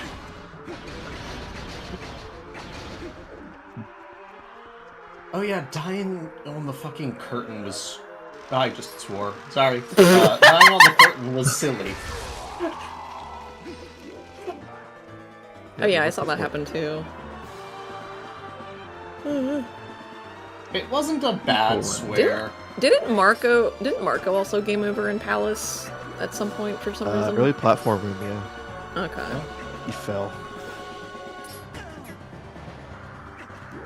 I definitely, because I mean, I had the restream open the entire time and I was like kind of paying attention to what was going on. It was interesting trying to guess what the commentators were talking about based on what chat was talking about. Why did ice cream flavors keep coming up? Do you remember filling out the questionnaire, Basil? I do, yes. What is it? Because Neelix had an idea that she wanted to like ask everyone their ice cream flavor and use it to like poll chat so they could try and guess everyone's favorite ice cream flavor. I see. Can I ask what my favorite ice cream flavor was? I don't remember. How do you not recall? Oh my gosh. Oh, I put question marks. Oh, that sounds like me. Glover's has not an ice cream flavor! Well, okay. This adds up, especially with earlier, where I was basically making people guess the most unhinged things. Like, I think Badam just had Parmesan. I think I said screwdriver at one point, which I meant the alcohol, not the tool. I would eat Parmesan ice cream. Why? Because I'm not picky. I like Parmesan and I like ice cream. Cat cantaloupe, it tastes like Redact. This is true, I can attest to this. Jaquaid getting bodied by Beast Ganon. Is that what it's called when Beast Ganon falls onto you? I don't know. That's just the first phrase that came to mind. We could make that mean what that means, I guess. Indeed.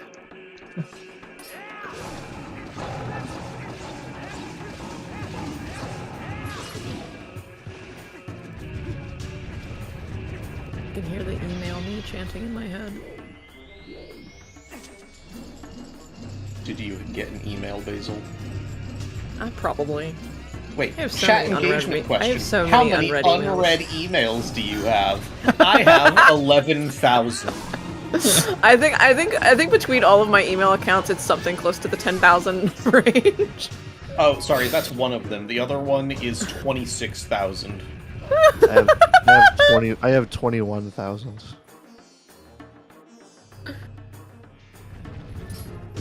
Probably around 30 if I combine the few emails that I use, but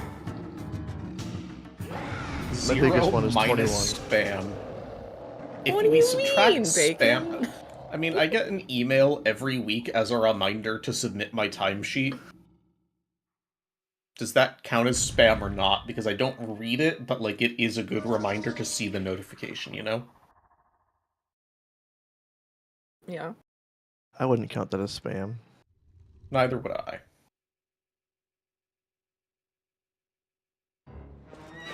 A lot of my emails are from Indeed or like LinkedIn or random stuff like that that don't warrant a response. Yeah, like a I don't daily think- LinkedIn, check out this job. Do you want to be a sales rep at AT&T? Do The you? answer is no. I do not want to be a sales rep for AT&T or any other cell phone company. Yeah, it kind of sucks. I did that for Verizon before. I remember that. That was the old you. That You've was the changed. old me. That was also when I grinded TP the most, was I would come home from my job as a sales rep for Verizon, and I would play Twilight Princess. That was during your extreme AD PB drought, wasn't it? Yes, because that was September of 21 until December of 21, and I worked there from like November 2020 until April of 22. Alright, we got Jaquaid finishing up Le Ganondorf. Great. When Jaquaid shows up, we can ask him what his most recent job experience regarding phone companies is. Is this a universal experience that I've somehow missed or something? No, I just tend to ask very random questions when people join calls for interviews. Earlier, Yeah, I asked. no, this makes we sense. asked Orcrist if he photosynthesizes. What was his answer? Yeah. GG Jaquade. GG. GG. GG stands for Good Jaquade. Yes, Queen. exactly.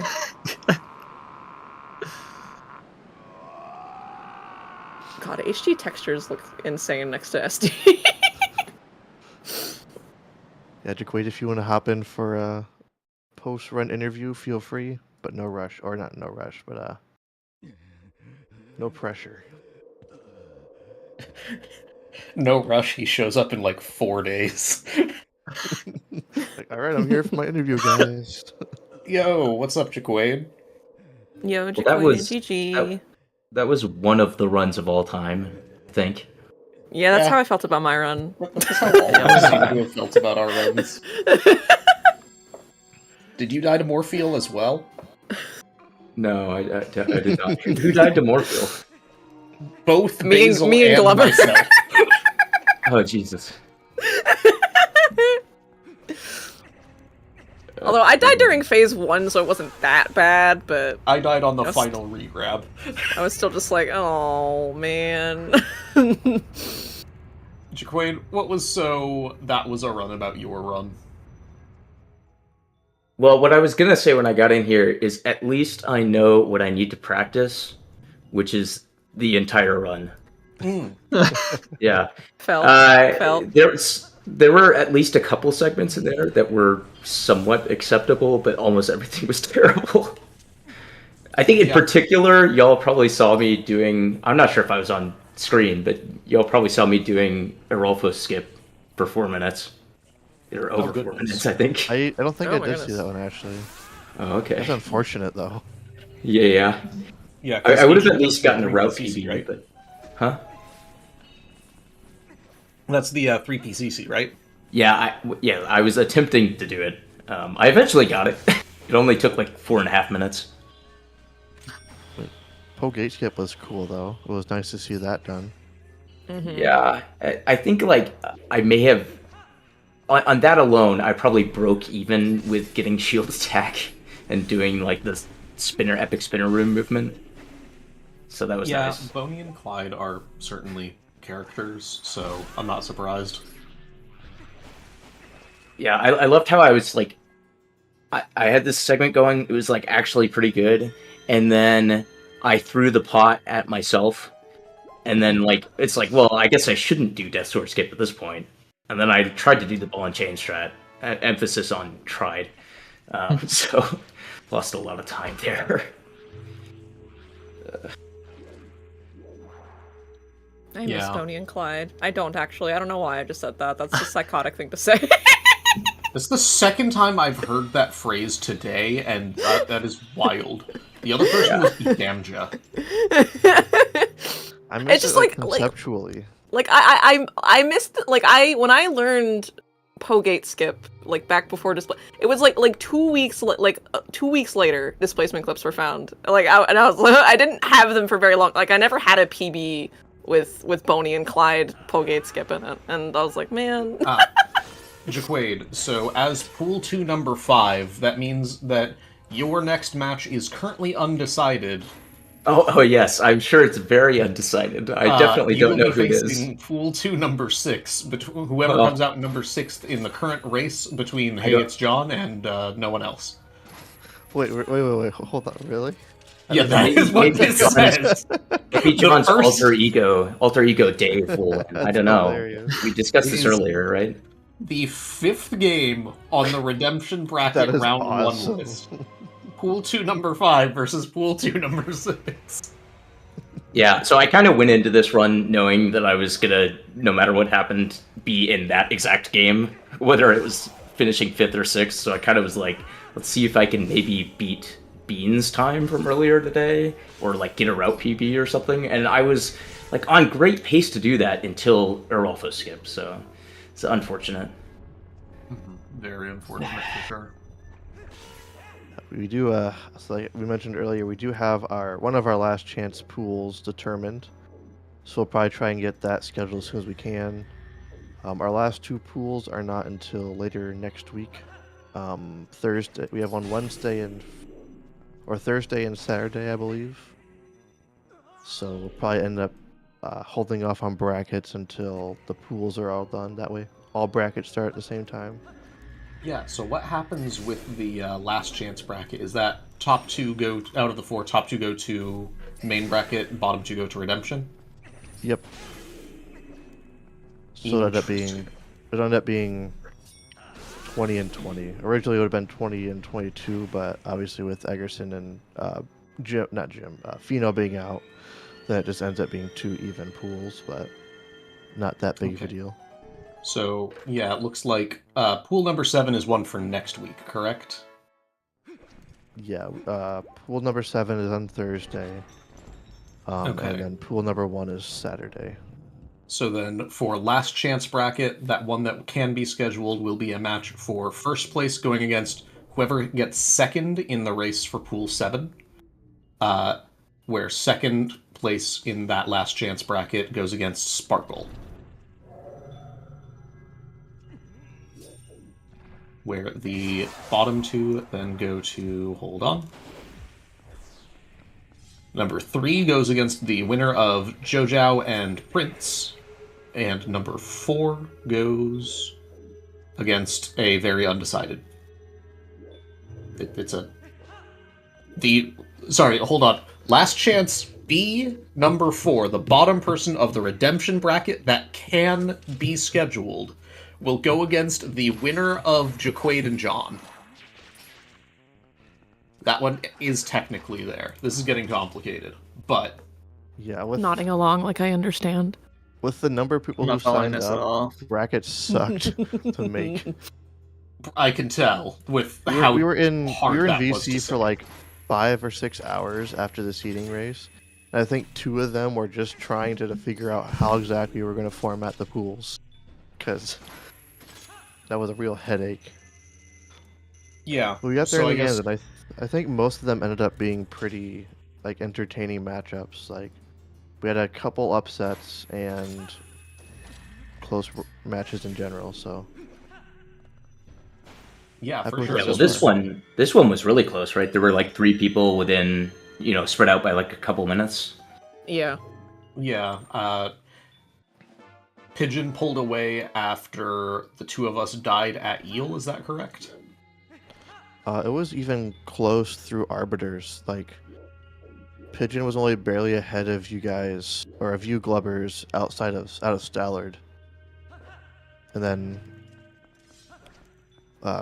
Basil was not very far behind, so like I still didn't know who was gonna win. Like I didn't have like this. I didn't know like this person is gonna win for sure until like late in the run. That's a good run to commentate then. Nice. It was definitely entertaining. I know some like unfortunate things happened throughout the run, but all in all, it was fun to watch. Yeah, I'm glad that, despite me not being very happy with my run, I'm glad that it was at least like something that was entertaining to watch.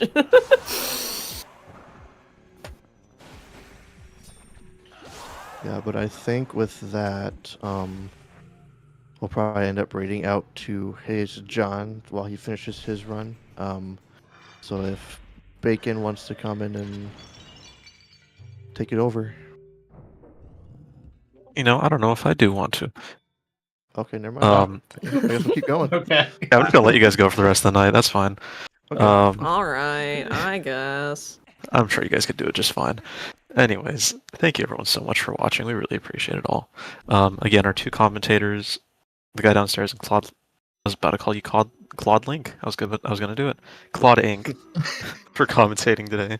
Our amazing 6 runners that I will say right now: Marco, Unknown Pigeon, Basil Ouija, Glubbers, Jaquade, and John. Thank you guys for running. It was a great day. Thank you all for agreeing for a restream. With that, we will be rating up to John, and please have water and all that stuff, and do whatever you need to do to take care of yourselves. And you guys have a great night. Thank you so much. Oh goodness, yeah, I'm starving. Oh, I forgot to switch scenes. Oh no, it's so bad. Okay, Oh, I need to. No. Okay, I'm out.